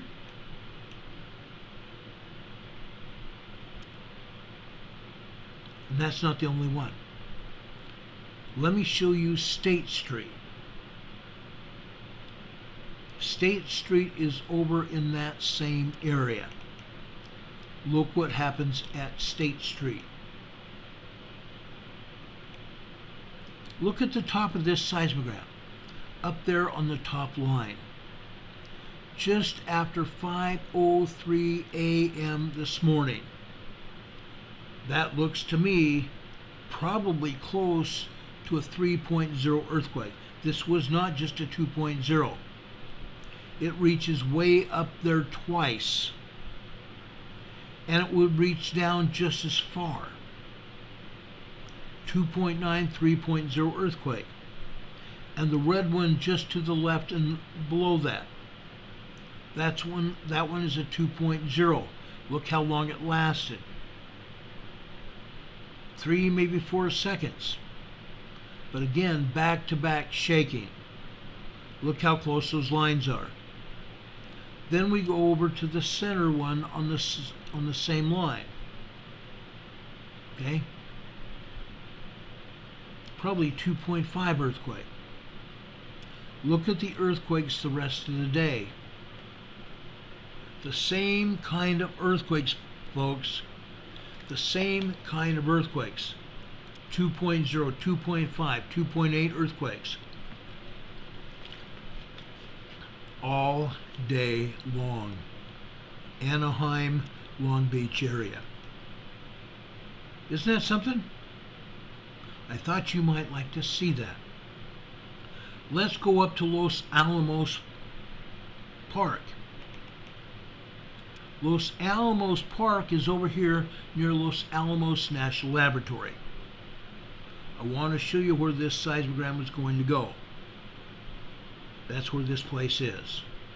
Los Alamos County Park. Let's keep going. Good old Los Alamos, California. These are tremors at Los Alamos County Park. But there's one earthquake that I want to talk to you about. This happened just after 6:50 a.m. this morning. This was probably a 2.8, 2.9 earthquake, nearly a 3.0 early this morning. On that green line on the left-hand side would be 6:45. Over here, this is about 6:50, 6:51 a.m. this morning. Okay? All the rest of these are tremors. Okay? You see what we're seeing here? Earthquakes and tremors. Earthquakes leading up to tremors. Or, I'm sorry, tremors leading up to earthquakes. Where did I get that bass backwards? Okay? How about Ridgecrest, China Lake? Look at this. Up until a few weeks ago, we thought this area was just a magma chamber beneath the ground headed someplace. 2 weeks ago, we finally found, after years of waiting and searching, 2 weeks ago, we found what we've been looking for. A magma churn signal. The magma churn signal told us by how long it was that this seismogram was only showing us about 30% of real world. This is Ridgecrest, China Lake. Look at this last night. This seismogram starts off at 3 p.m. yesterday afternoon. All we see are just minor tremors there, right? Just after 1 o'clock this morning, we had another 2.0, 2.2 magnitude earthquake. Minor earthquake there. The red marks are that of the computer getting the attention of the seismologist there, saying, look at this. You need to see this. Okay? 2.0, 2.2 earthquake. We have other tremors there. Look at that one to the left. In that magma ball. A lot of magma came in there. Look at the vertical lines there. The vertical lines are tremors. The magma coming in under pressure there, causing fracturing of rock in the volcano. China Lake Ridgecrest seismogram is showing a volcano moving. Magma moving inside the volcano. Now, not much else is going on. We had 1, 2.0, maybe 2.2 earthquake. All the others there are just tremors. The horizontal lines here are showing magma coming into the magma chamber. It's called magma pulse signals. Magma pulse signals, P-U-L-S-E. The thicker the lines, the more magma coming in. The thinner the lines, the less magma coming in. In some cases, you'll see thin lines turning into thicker lines, and then the thicker lines turning into thinner lines. Magma pulse signals. Magma coming into the volcano. Down here this afternoon, look what we see. That's an awful lot of magma coming into this magma chamber. Look at those red lines here. The red lines indicate to the seismologist, hey, you need to look at this. This is important. To us, we see some earthquakes. At least 2.0, 2.2 earthquakes. And that thick red line there. How long did that earthquake last? Probably 15 or 20 seconds, I would guess. That's a good sized earthquake. Look at the magma there on that same line. Magma coming into that magma chamber, fracturing the rock, which is causing those earthquakes there. You can see these vertical lines here. They're tremors caused by that magma coming into the magma chamber of this volcano out there at Ridgecrest, China Lake. Now, what do we know about Ridgecrest, China Lake? Number one, it is south of Koza Volcano. It is south of Koza Volcano. So this may be in the Koza volcanic field area as well, even though it's far south of there. It's about 50 miles south of Koza Volcano. This could be its own volcanic field though. But now we know that there's a volcano there. Okay? Just giving you a reminder there. Just reminding you guys what's happening here. Okay, this is important. I wouldn't be here talking about it if it wasn't. Now, I've shown you that. Let's go over to the city, county of LA. Look at this. Usually at the city of county of Los Angeles, we have very normal circumstances. This is pretty much normal, except look in the center of this seismogram. After about 10 a.m. this morning, or 9:45 on the green line above it. The seismic activity increases. Even though it is just minor tremors, it increases there for about 45 minutes. From 9:45 in the morning, probably 9:30 in the morning, 9:45, 10 a.m. on the black line, you can see the seismic activity happening, and then at 10:15 over on the left-hand side. Look, all of a sudden, it turns into 1.4, 1.5 tremors there. The first 4 minutes of that line. Okay? From 10:15 to 10:19 a.m., we have 1.4, 1.5 tremors there. That's a lot of tremor activity all there at once, because it wasn't there before. That 45 minutes or an hour time period, there's a lot of seismic events. This is recorded at the LA Emergency Operations Center. Okay? So there's that. Let's continue here. Let's go over to Miraloma. Miraloma is out in East Orange County, east of Los Angeles. This is just south of Loma Linda Medical Center, Miraloma, California. In the past, all we've had is tremors here. Look what we have today. Look what we have today, and this happened about 7:28, 7:29 a.m. this morning over on the right-hand side on the red line. Okay? 2.0, 2.2 earthquake there. That lasted about 20 seconds. Then it continued on the blue line down to the left. Now we have 3.0 activity. The bottom of that blue line is canceled out by the seismic activity after that. The black, the green, the black, and the red and blue lines beneath it. 3.0 earthquakes here. Okay? Miraloma, Loma Linda Medical Center area. These probably were felt. No, it wasn't hugely significant. It's significant to us because this indicates an increase in seismic activity in that area. USGS has been telling us about some tremors out there for the last several months. Well, the tremors have now led to earthquakes. We've had some minor and small earthquakes in Miraloma, Loma Linda area today. Okay? You can see it here on the seismogram.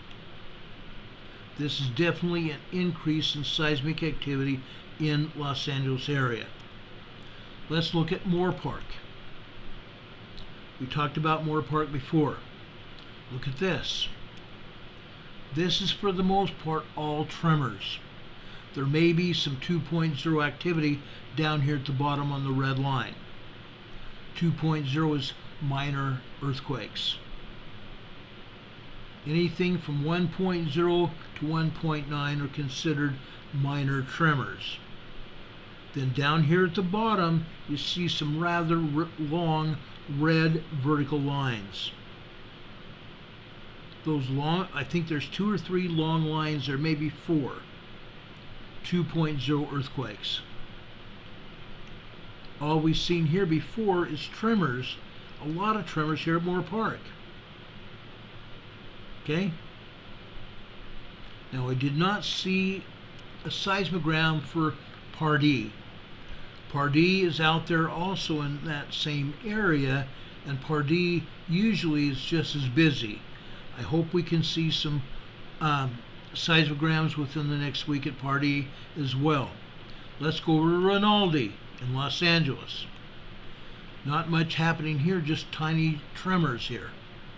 That's all we have is continuous minor tremors here at Rinaldi. That's it. We go over to Rio Hondo. Look at this. Yes, we've seen tremors here at Rio Hondo before, but we're seeing more and more of them. Light tremors all over this seismogram. This is actually more activity than we've seen here in the past. Rio Hondo is getting busier. We're seeing that all over the Southern California area. Things are getting busier here. Riverside, let's go out east again to Riverside. Riverside has gotten less activity over the past couple weeks. Don't know why the activity level went down in Riverside, but it has. Okay? It definitely has. We have several of our mods here, and I want to thank them for their activity. Rob is here. Demon Catman is here. Heather was here a little bit ago. Let's see who else is here. I thought I saw Heather here earlier. Times and Signs is here. We appreciate her being here.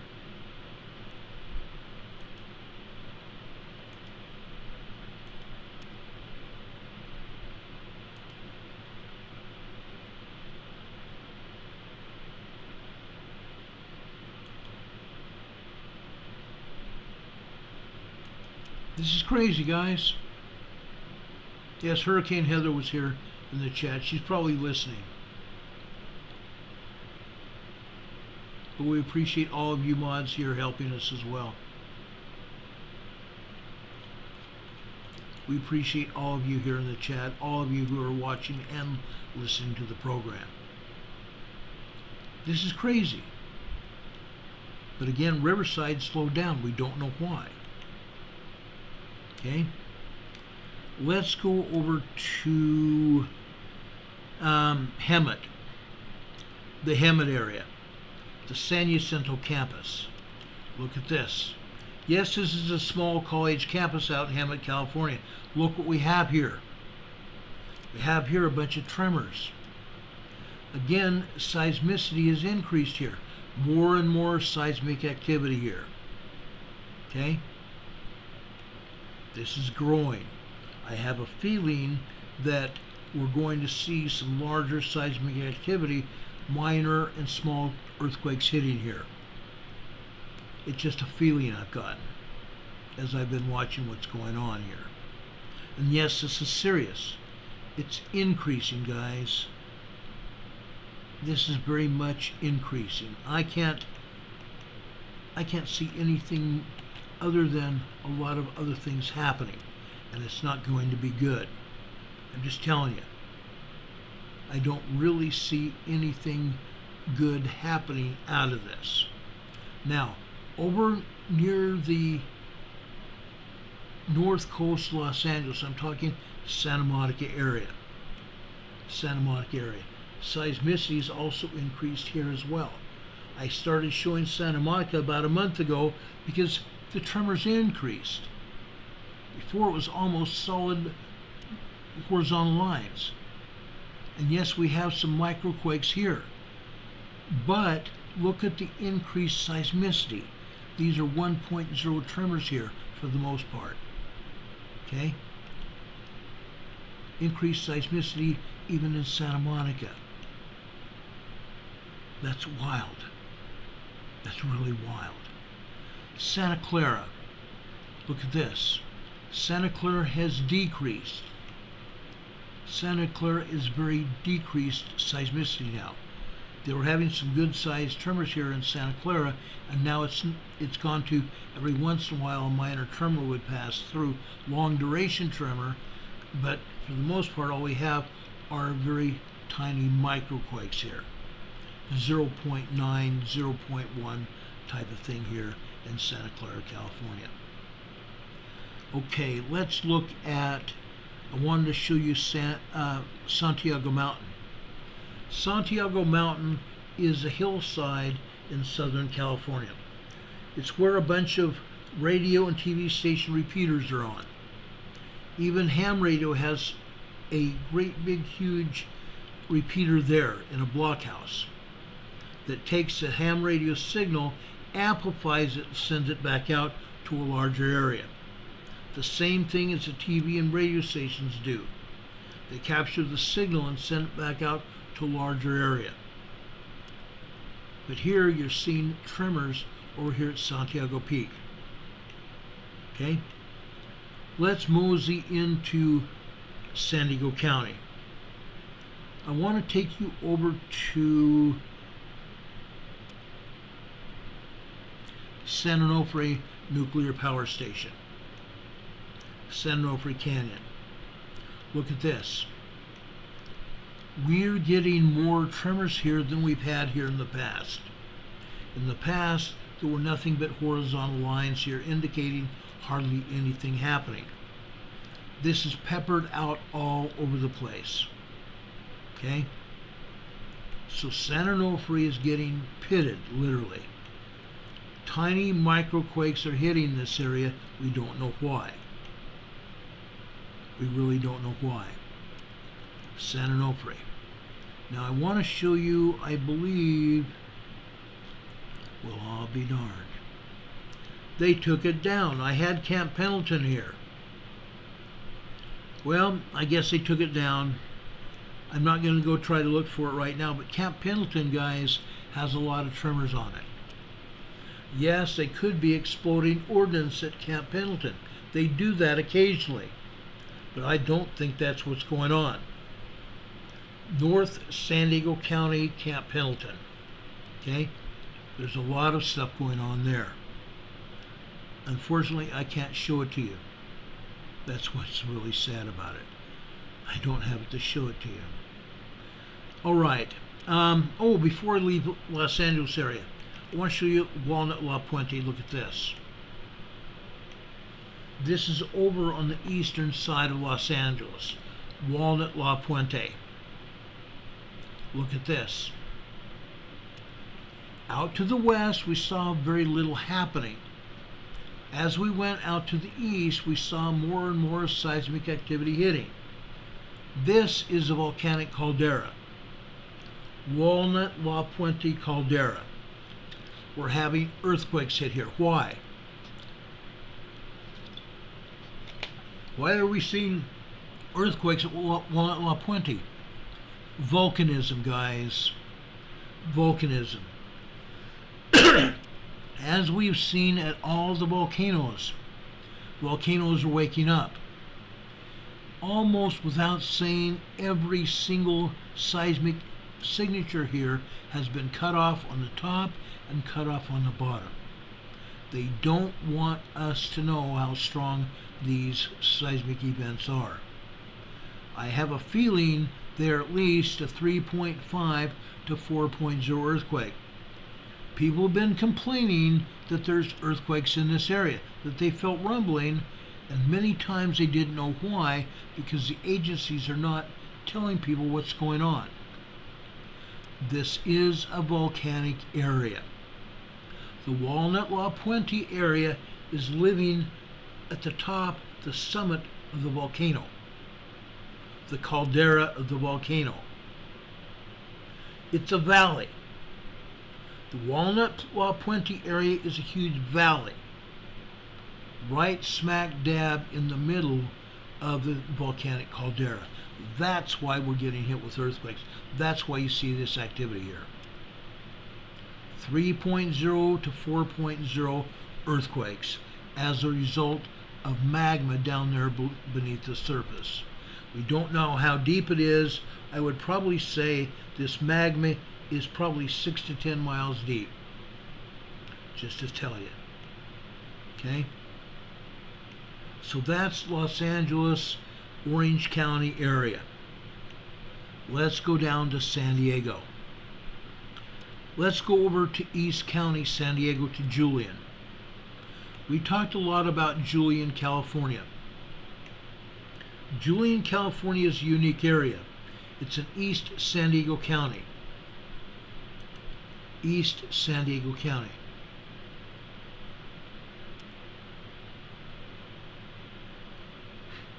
East San Diego County, guys. What is going on? This, folks, Julian is on the Elsinore Fault.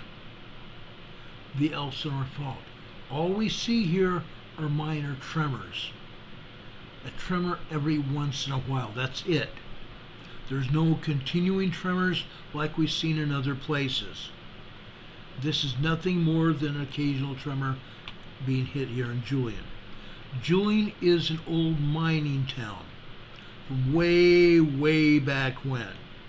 Right now, if you went to Julian on a little bit of a jaunt into East San Diego County, Julian is in a forested area on the east side of San Diego. A beautiful mountain area. Absolutely stunning vistas. You can go up on top of hills and look out over the whole area, almost all the way to the coast on a clear day. Sometimes it might be hazy, but it's beautiful. This time of year, they're starting to harvest apples. You can go over to one of the restaurants in Julian and have a small meal and hot apple pie right out of the oven, literally. You can have hot apple cider or almost any kind of drink you'd want. They harvest apples there in Julian.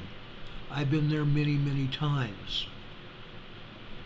Laura Marie is here in the chat. She used to live in San Diego near me. Same town as me, Poway, California. Julian, California looks differently than most people expect Southern California to look like. It's beautiful. Forested and has famous apple pies. Oh yeah. Beautiful, beautiful apple pies, guys. And I kid you not. Beautiful, big, big apple pies. And you can order them. You can order them to take home with you. You can order them, go up there for the day, pick up your pies, and go home. You can even stay overnight at one of the bed and breakfasts there in Julian. It's a great place.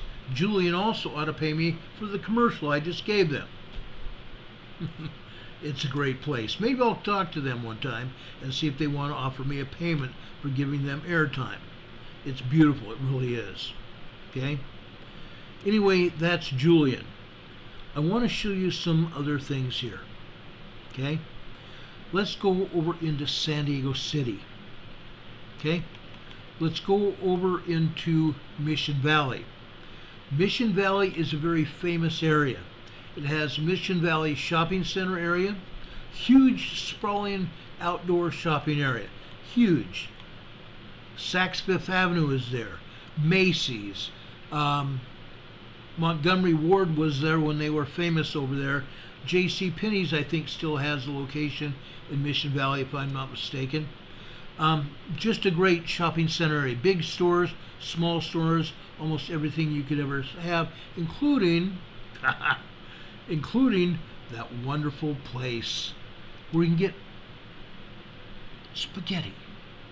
The spaghetti factory is over there. I've had wonderful Italian dinners over there at the spaghetti factory in Mission Valley.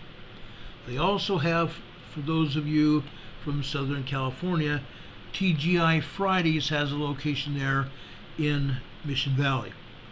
Wonderful restaurant, wonderful place. NanoGaf is asking, is Escondido in the same boat as Julian? No. Escondido is more in the greater San Diego County area. Escondido is a suburb city of San Diego. Escondido is north of San Diego in North San Diego County. Escondido is north of where I used to live in Poway, California. Escondido is probably, I want to say, 17 miles north of San Diego City. San Diego City stretches out from downtown San Diego north to, I want to say, Mira Mesa. Mira Mesa is probably one of the suburbs on the north side before it gets into North County, into Poway, Rancho Bernardo. Rancho Bernardo is also part of San Diego City. Poway is a city in and of it to itself, but north of Rancho Bernardo and Poway is Escondido. It's a beautiful town as well. It's spread out probably 150, 200,000 people now. Huge, beautiful town. There's a lot of Hispanics that live there. Everybody lives there. All over Escondido, literally. East and west. The Highway 15 separates eastern Escondido from western Escondido. Western Escondido is more suburb, homes, very expensive homes. On the east side of Escondido, we have expensive ranch type style homes, great big huge estate style homes. On the southeast side of Escondido, we have an area that used to be called, well, it still is called the San Pasqual Valley. The San Pasqual Valley. San Pasqual is famous for a fight that never happened. A fight that never happened. The U.S. Army saw the Mormon pioneers over in Nebraska area. And the United States Army and the President asked the Mormon settlers if they would go into San Diego and be part of the U.S. Army. So they drafted members of the Mormon Church pioneers to become Army soldiers.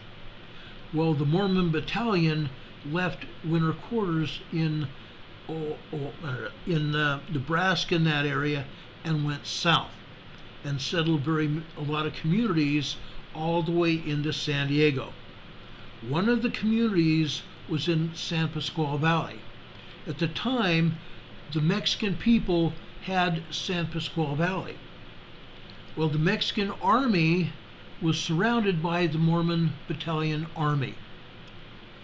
And they didn't have to do anything. No shots were fired because the army surrounded the big hill that the Mexican army was on. All they had to do is wait out the last of supplies, and the Mexican army surrendered. Not a shot was fired. The famous Battle of San Pasqual Valley. It's a great story, actually. It's a bigger story than that, but I just shortened it. But that's out in southeast Escondido area. This, folks, this is great, okay? This is great. This is Mission Valley. What we're seeing here in Mission Valley is what they call the Rose Canyon Fault.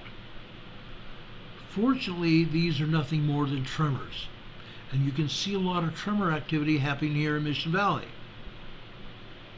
The seismograph is located at the San Diego Gas and Electric Building just north of Mission Valley. Okay? But that's what you're seeing is tremors here on the Rose Canyon Fault. The Rose Canyon Fault comes south out of Los Angeles at the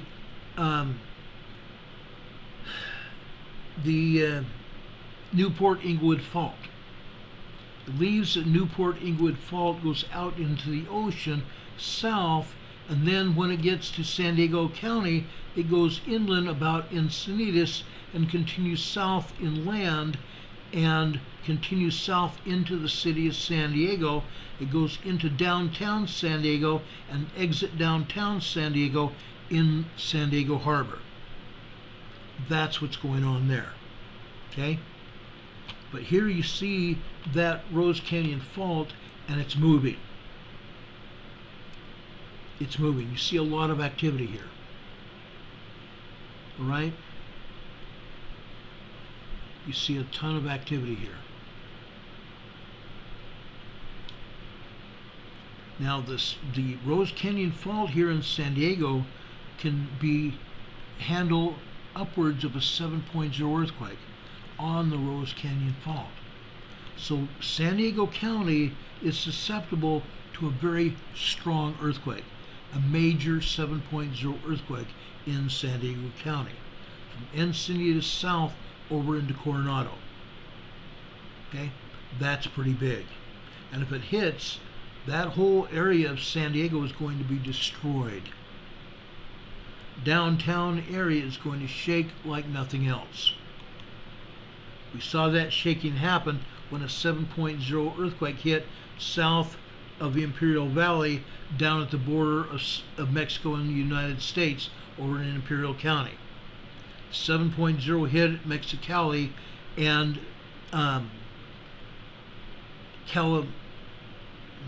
Mexicali and now I can't remember that town on the U.S. border. Calexico. Mexicali and Calexico there, the Mexican border. That area shook like nothing else.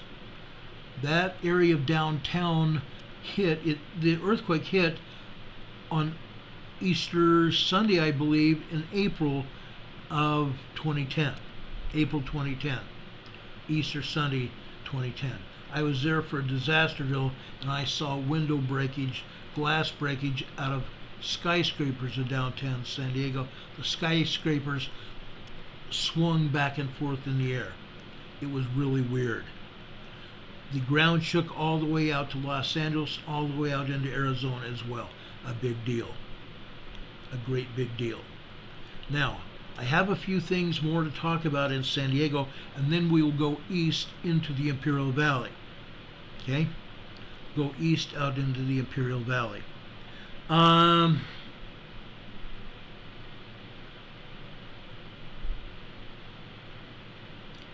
Let's see here. I want to show you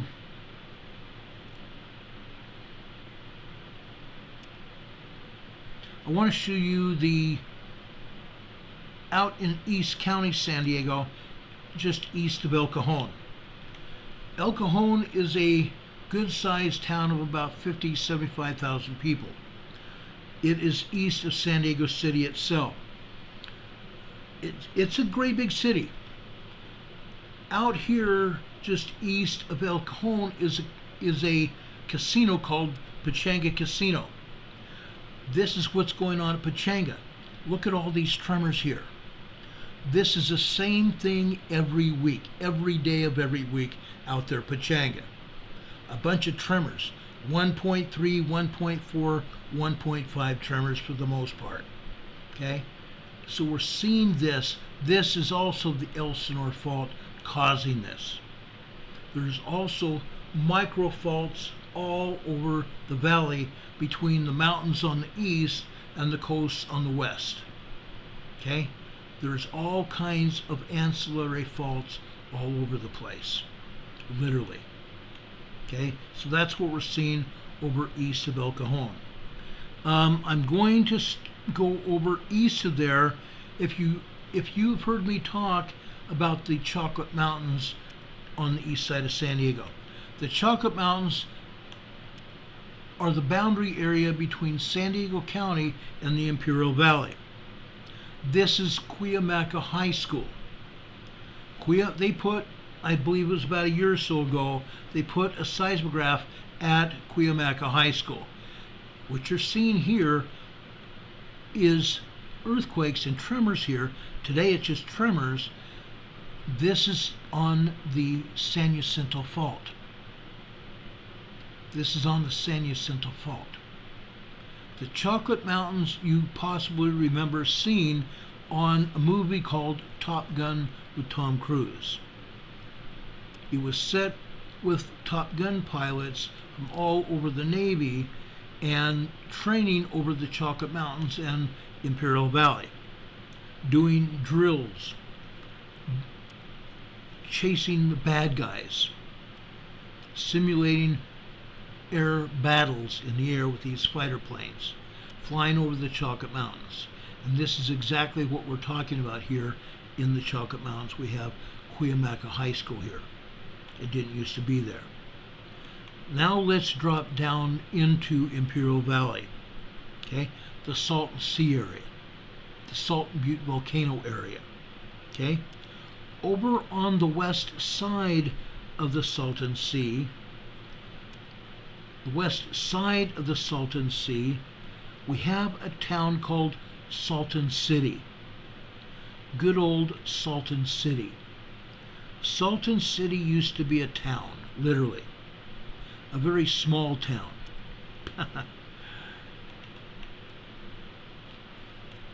Back in the 1950s, it was a teeming town for mostly celebrities and people that had money to go out there on vacation and play in the water at the Salton Sea.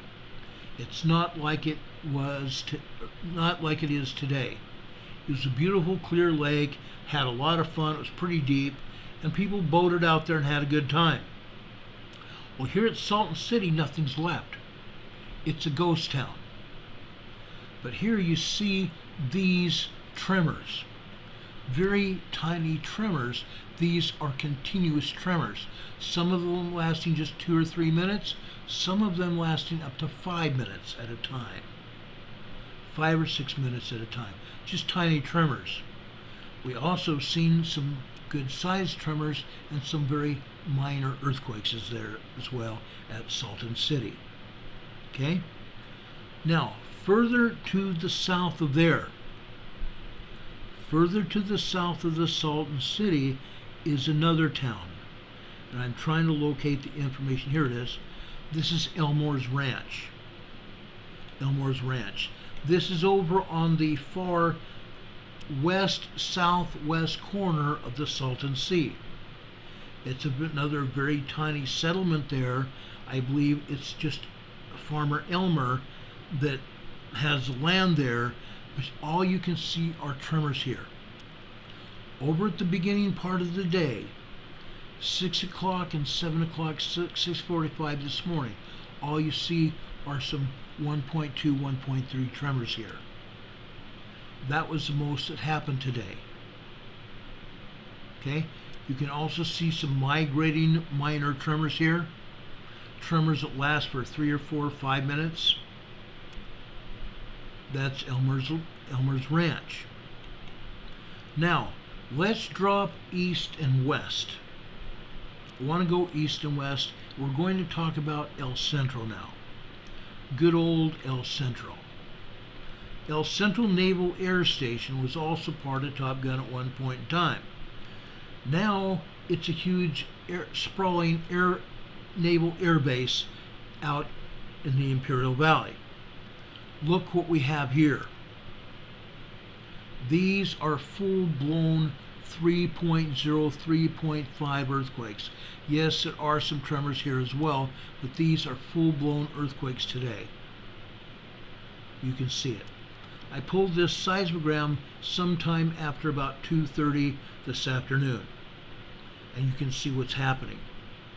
Look at all this seismic activity. It's getting to be more and more frequent, more and more seismic activity, more and more earthquakes here in El Centro. It's crazy. And one of our own lives in El Centro. Juanito lives in El Centro, guys. He's probably felt these earthquakes there. Now, we can go further east. There's a town called Westmoreland. I like the town of Westmoreland. It's just a small town, guys. It's nothing big, nothing fancy. It's just a small, they say, sleepy little town out there in the Imperial Valley. But Westmoreland is a nice place. There's a lot of farmers out there. There's a lot of facilities out there, factories, and various places making things. This is what's happening at Westmoreland. There are no earthquakes here, there are tremors. Look at this. We've now gone from southwest of there, where we had a lot of earthquakes in El Centro, to northeast of there, up here on the southwest side of Salton Sea. Southwest corner of the Salton Sea, Westmoreland, California. All we see here are tremors. Okay? Now we have seen earthquakes here before. We may have had just one 2.0 here on that black line just after about 7:08, 7:09 this morning. But that's all. All the rest of these are all tremors here. Let's go over here to the town of Imperial. Imperial's also a sleepy town, but look what we have here. Early this morning we got ourselves a good-sized earthquake. The top and the bottom have been cut off. We don't know how strong this was specifically, but this looks like at least a 3.5, maybe close to a 4.0 earthquake. This earthquake lasted a full 2 minutes and maybe then some. Probably just over 3 minutes. Okay? It built up with a lot of tremors. This happened at it started out good-sized tremors at 6:15. I think it actually started with tremors at about 6:28, 6:29 up on the right-hand side. And you can see a lot of tremors, maybe even 2.0 earthquakes just after 6 a.m. 6:07, 6:08 a.m. this morning with 2.0 earthquakes and a bunch of tremors. But after 6:16, 6:17 this morning, that ramped up from tremors to full-blown earthquakes. Like I said, it looks to be at least a 3.0, maybe even up to 4.0 earthquake. We won't know because they've cut off the top and the bottom of this. They don't want to tell us how strong it was. The aftershocks from it, the secondary wave lasted 2 full minutes after that, close to 3. That means this earthquake is just like it is, like I have seen, to be probably 3.5 to 4.0 earthquake, just because of the secondary wave alone. Then the body wave continued for a long time after that. And you can see the these small minor tremors going out to the right after that. A body wave is what we're talking about. On the blue line down here after 7:30. 7:30 is over on the blue line on the left. We come over here to the middle, just about probably 7:40, 7:41 this afternoon, or this morning, I mean, 7:41 this morning. Boy, I get mixed up, so don't I? Can't talk. Ron can't talk.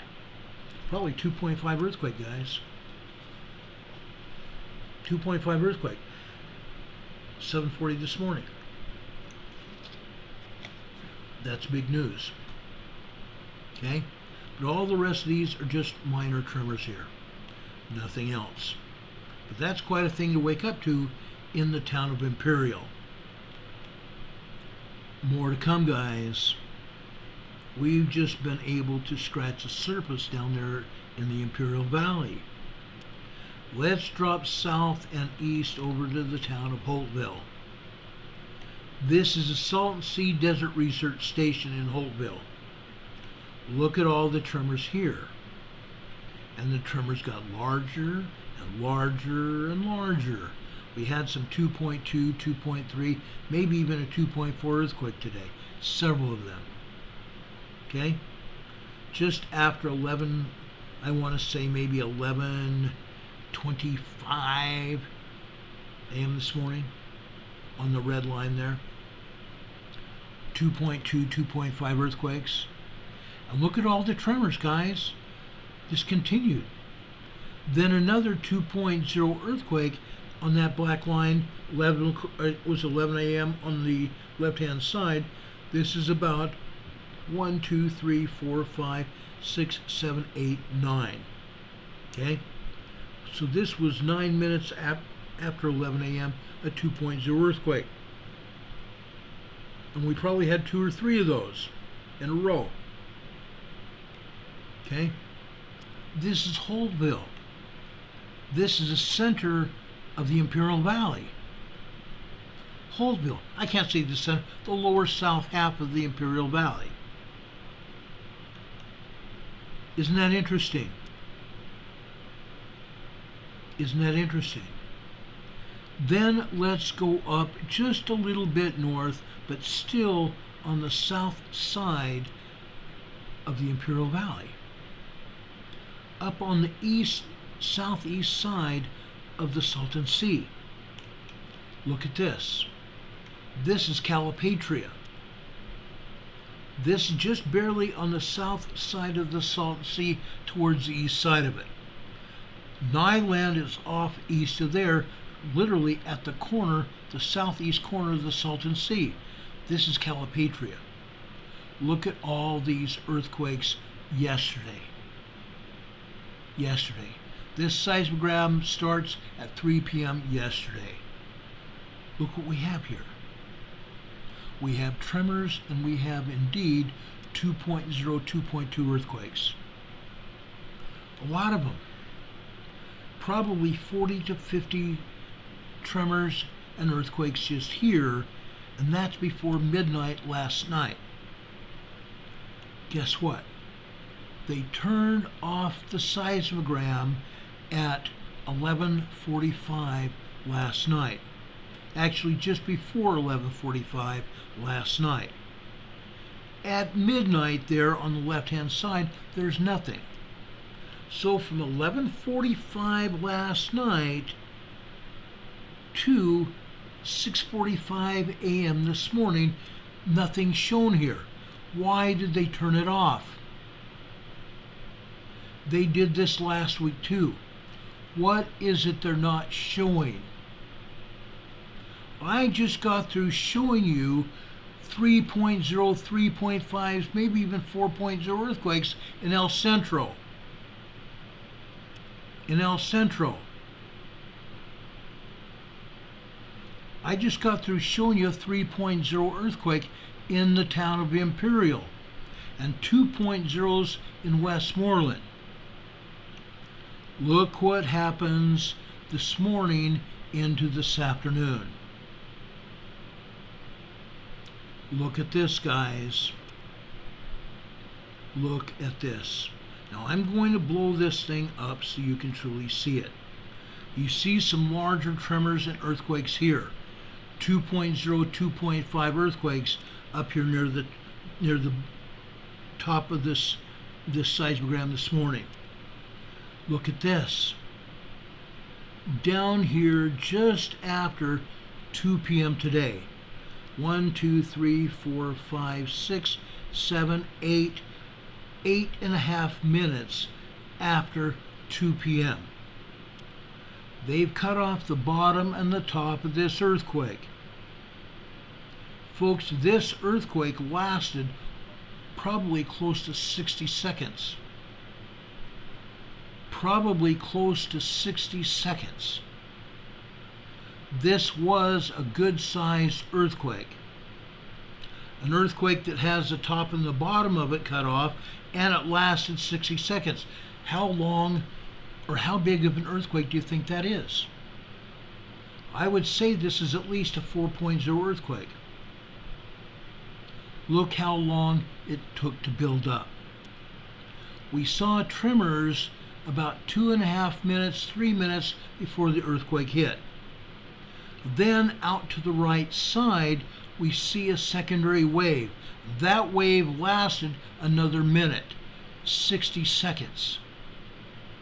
This definitely was at least a 3.0, 3.5, 4.0 earthquake, at least. This was at least a 3.0, 3.5, and I'll stick my neck out saying close to 4.0 earthquake down here in the Imperial Valley. That's a good sized quake. Look at these other quakes. 2.2, 2.5, 2.0s all over the place, and a ton of tremors. Folks, there's close to 200 tremors and earthquakes here on this seismogram alone. Close to 200 earthquakes. I would say at least 150 earthquakes and tremors on this seismogram alone. And that's typically what we get on a full seismogram, where they haven't cut anything off. But for almost 7 hours where they turned this seismograph off, what else happened there? What else happened during this time? This is an awful lot of information here. Okay? This is an awful lot of information that everybody needs to take a look at. One more place, and then I'm going back to the USGS to show you some things on the USGS that you really need to take a look at. This is serious, guys. Let's go up on the east side of the Salton Sea. This is Bombay Beach. Just about halfway up, a little less than halfway up the east side of the Salton Sea, we have a town called Bombay Beach. Again, over on the southern end of this Salton Sea, we have the the Salton Butte volcano. The Salton Butte volcano. I believe what we're seeing here is evidence of magma. Evidence of magma at the Salton Sea here, and it may have to do with the Salton Butte volcano. But these are indeed earthquakes that we can't forget. This is on the east side of the Salton Sea. You can see on every signature here. Look at the black one at the top. Just that signature there, and they've cut off the top and the bottom of it. Just that signature alone. This is at least a 3.0 earthquake. At least. That blue one below that after 10:30 this morning, 10:32 a.m. this morning, that lasted 2.5 minutes. The bottom and the top have been cut off as well. That's at least a 3.0 earthquake, at least. Possibly a 3.5. And we see that all over here. 2.5, 3.0 earthquakes up to probably 4.0 here at Bombay Beach. We see the earthquakes we just showed you over at Calipatria. We showed you the earthquakes over on the southeast side of the Salton Sea at El Centro, at Imperial, at Westmoreland. Guess what? They're literally everywhere. And down at the Salton Sea Desert Research Station in Holtville, we have 2.0s, 2.5s there. This is a lot of earthquake information, guys. And it's not over. It's not over. Let's go look at the USGS map again. Okay? Let's go back out of this here. Oh gosh, they froze our map. Just a second, I'll unfreeze it here. I do this almost every night.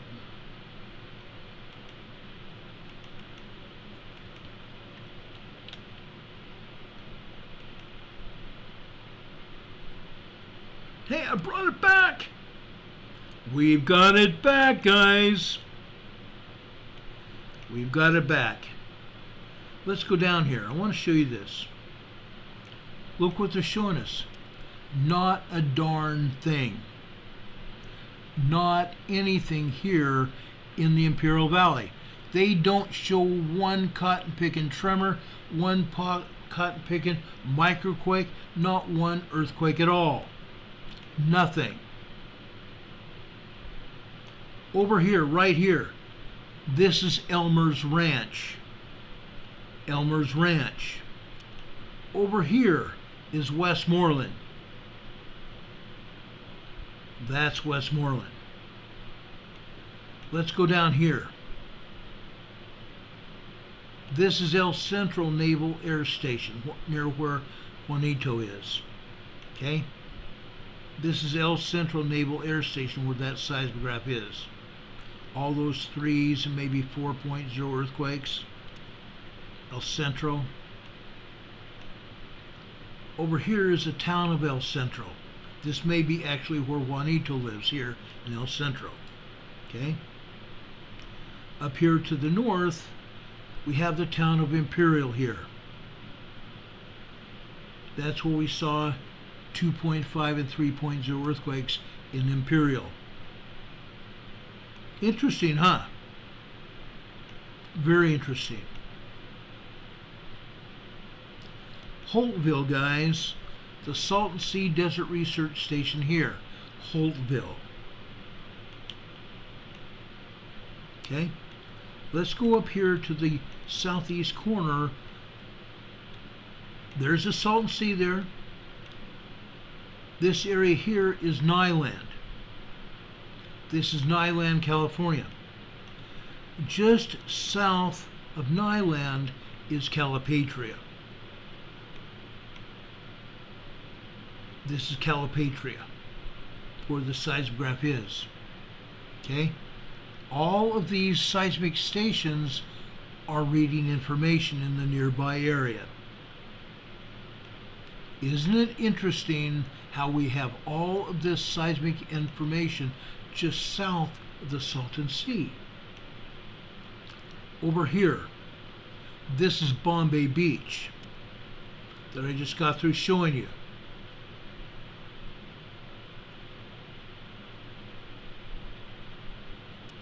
Unreal. That's Bombay Beach. Over here is Salton Sea North Shore. North Shore Salton Sea is right here. Okay? Salton City is right here. This is Salton City right here.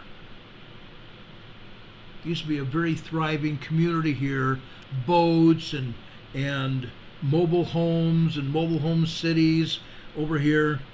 Now it's a ghost town. Now it's a ghost town. I've showed you all the seismographs all over this area. Earthquakes all over the area. I've shown you earthquakes over here in San Diego County that they have not even shown us. Okay? Hey, guess what? We've had another quarry blast. I wonder where this quarry blast is. This is in a town called Bonita, San Diego County.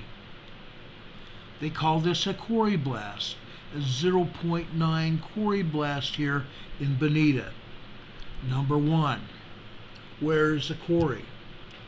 Number two, this is right next to a state highway, 2 lanes in each direction. Do you think they're going to have a quarry blast right next to a state highway? No. No. This is 0.2 of a mile deep. No, I don't believe this is a quarry blast. I believe this is along a tiny fault line out there in southeast San Diego County.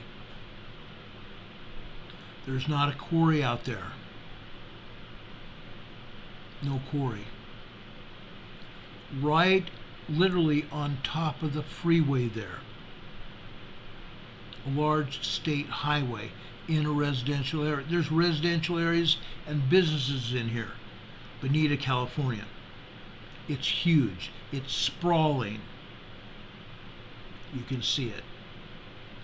A new quarry blast in San Diego County. Isn't that wild? Does anybody have any questions for us here? Our dear friend Deep Quake Paul is here. Has been a friend of our program for many years now. We appreciate Deep Quake Paul being with us. We appreciate all of you sticking with us here as well. Deborah G says, been to Bombay too. That's cool. Way to go. Way to go. I appreciate Raymond Roy being in here. He says there's going to be a very big one coming in, but where? We don't know where. Yes, I truly believe what you're telling us is right. There's going to be a very big earthquake in San Diego. It's coming. We've had large 5.2s, 5.6s in San Diego County before. I have been in 3 of them. 3 5.6 earthquakes. Not fun. Not fun at all.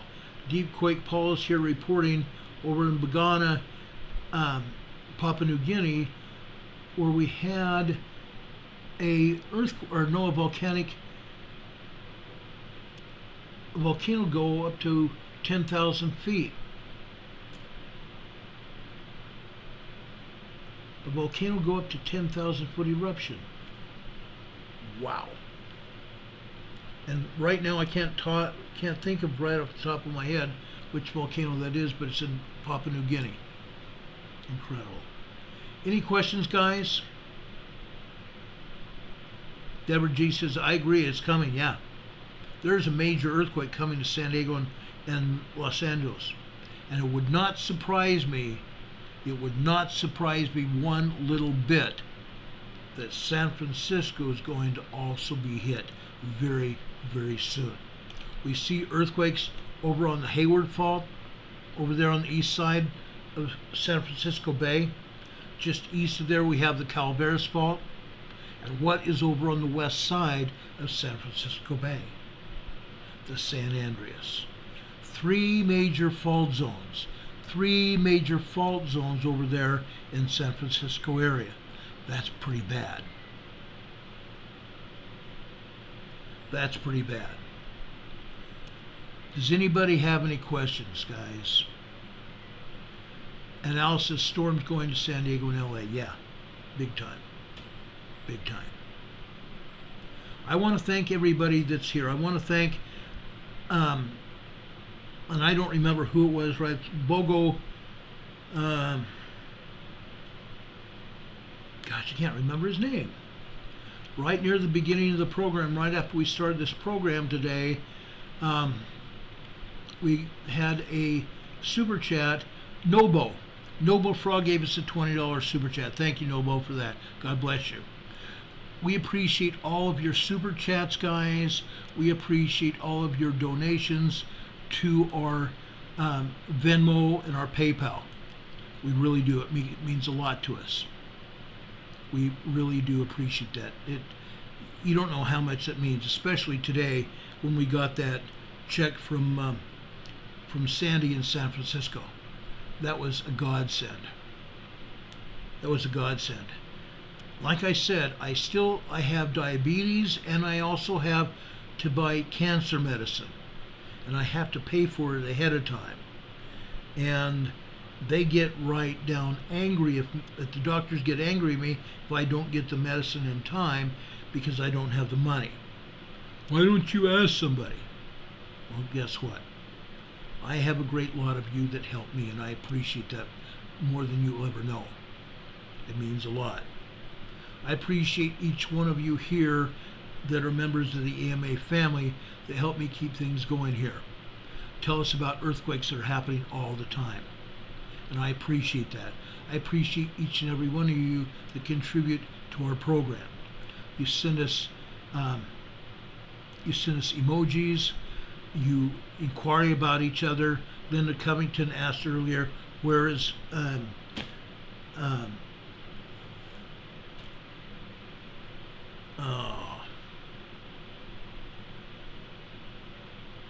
Isaiah's granny? I don't know where Isaiah's granny is. Quite honestly, she had COVID up until about a week or so ago. Her grandson also got COVID, and so she was taking care of him, but I understand they're better now. So I appreciate everybody that's been offering prayers for Isaiah's granny and offering prayers for each one of us. It means a lot. It really does. I appreciate all of our mods here. You guys are a godsend. I love each and every one of you. I really do. You make my day. I talked to Dawn yesterday evening. I talked to our buddy Rob here, who's one of our mods, Rob52. I talked to many of the others of you, either in chat rooms, chat threads, or on the phone. You guys are my world. You guys are my friends, my family. Laura Marie, you guys all contribute to my family. You guys are everything, really. Yes, there are a lot of earthquakes all over. Tomorrow I'm going to talk about the New Madrid. I'm also going to talk about the Pacific Northwest. Guys, you need to be ready. There's a lot of earthquakes over at Mount Rainier. There's earthquakes at Mount St. Helens, earthquakes at Mount Hood, earthquakes up at the north, just south of the Canadian border at Mount Baker. There's minor earthquakes over at what's it called? Glacier Peak, Crater Lake, Lassen, Shasta. Lassen last erupted in 1917. We haven't had any eruption from Lassen in over 100 years. Guess what? Lassen and Shasta are also showing evidence of extreme heating going on and earthquakes happening. We're ripe for a huge volcanic explosion from any one of these volcanoes or some of them. It's going to be interesting to see what happens. Mount Etna over in Italy, Sicily area, and Stromboli are over there. They're both erupting to a certain extent, very mildly. They're very quiet, but smoking. Okay? Volcanoes all over the Pacific Ring of Fire. Volcanoes over in Africa. They're all going.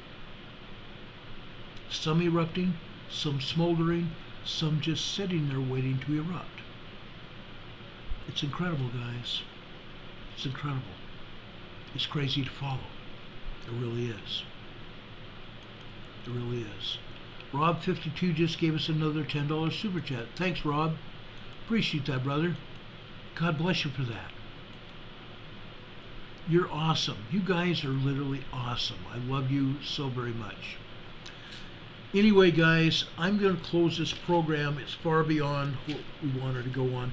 We came on just about 7 p.m. and now we're gone already past 7 or 9:30 tonight. Folks, I want to take you over to St. Luke. We haven't been over to St. Luke for some time. There are some scriptures here that I want to share with you. Over in Luke chapter 4. Now, Luke chapter 4, guys, it's a great chapter. There's a lot going on here. Jesus fasted for 40 days and 40 nights. He's tempted by the devil. Okay? He announces his divine sonship in Nazareth. And he's rejected. He casts out a devil at Capernaum. He heals Peter's mother-in-law. And he preaches and heals throughout Galilee.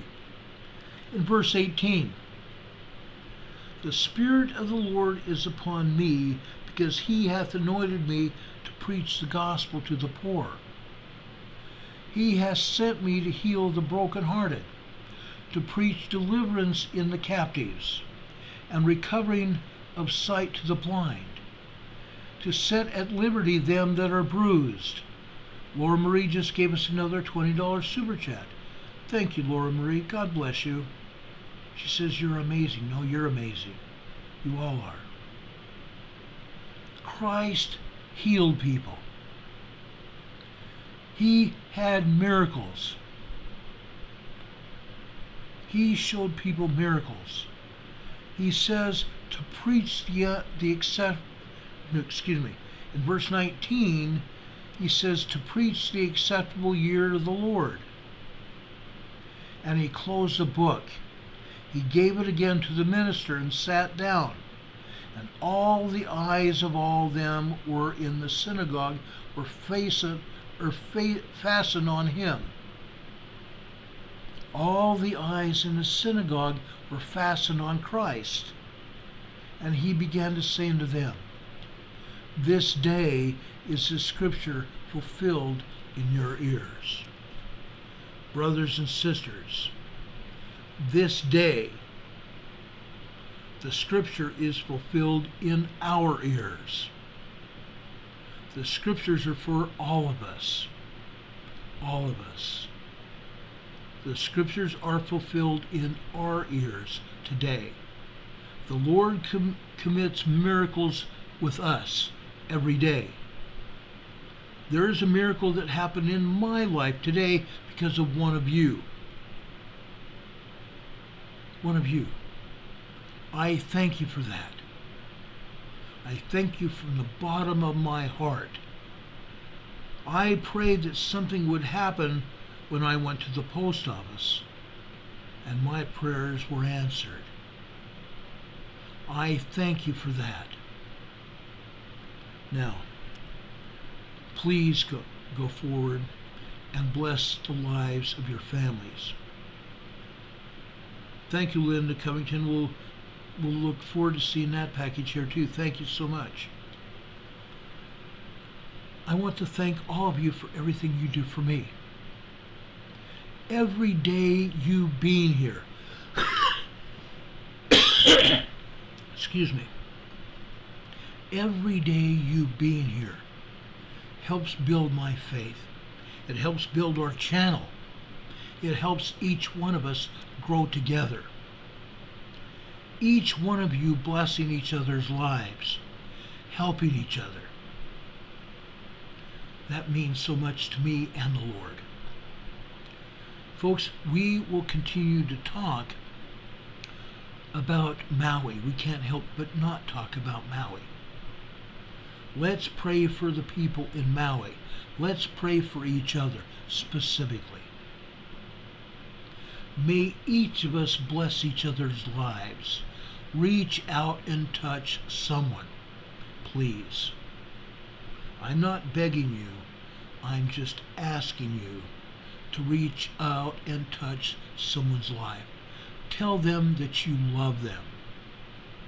Reach out to someone that you haven't talked to recently. And if you love them, tell them that. That might be one of the greatest blessings that they receive. And we might not see them again. That might help heal their life as well. Now, guys, I ask the Lord's blessings to be upon you. I do. As I told you, I love each and every one of you. May God's blessings be upon each of us and our families and all of our loved ones. Please, folks, share this program far and wide with your families and extended families, your neighbors and your friends, your social media contacts, and the people you work with. Everybody needs to see this program. Invite your friends and neighbors and everybody to join us here on this program. Invite them to subscribe to our program. Let's grow this channel like we did the other one. 25,000 people on the other channel. We can do it here. May God be with you this day and always. May God bless you in everything you do. God be with you until we meet again.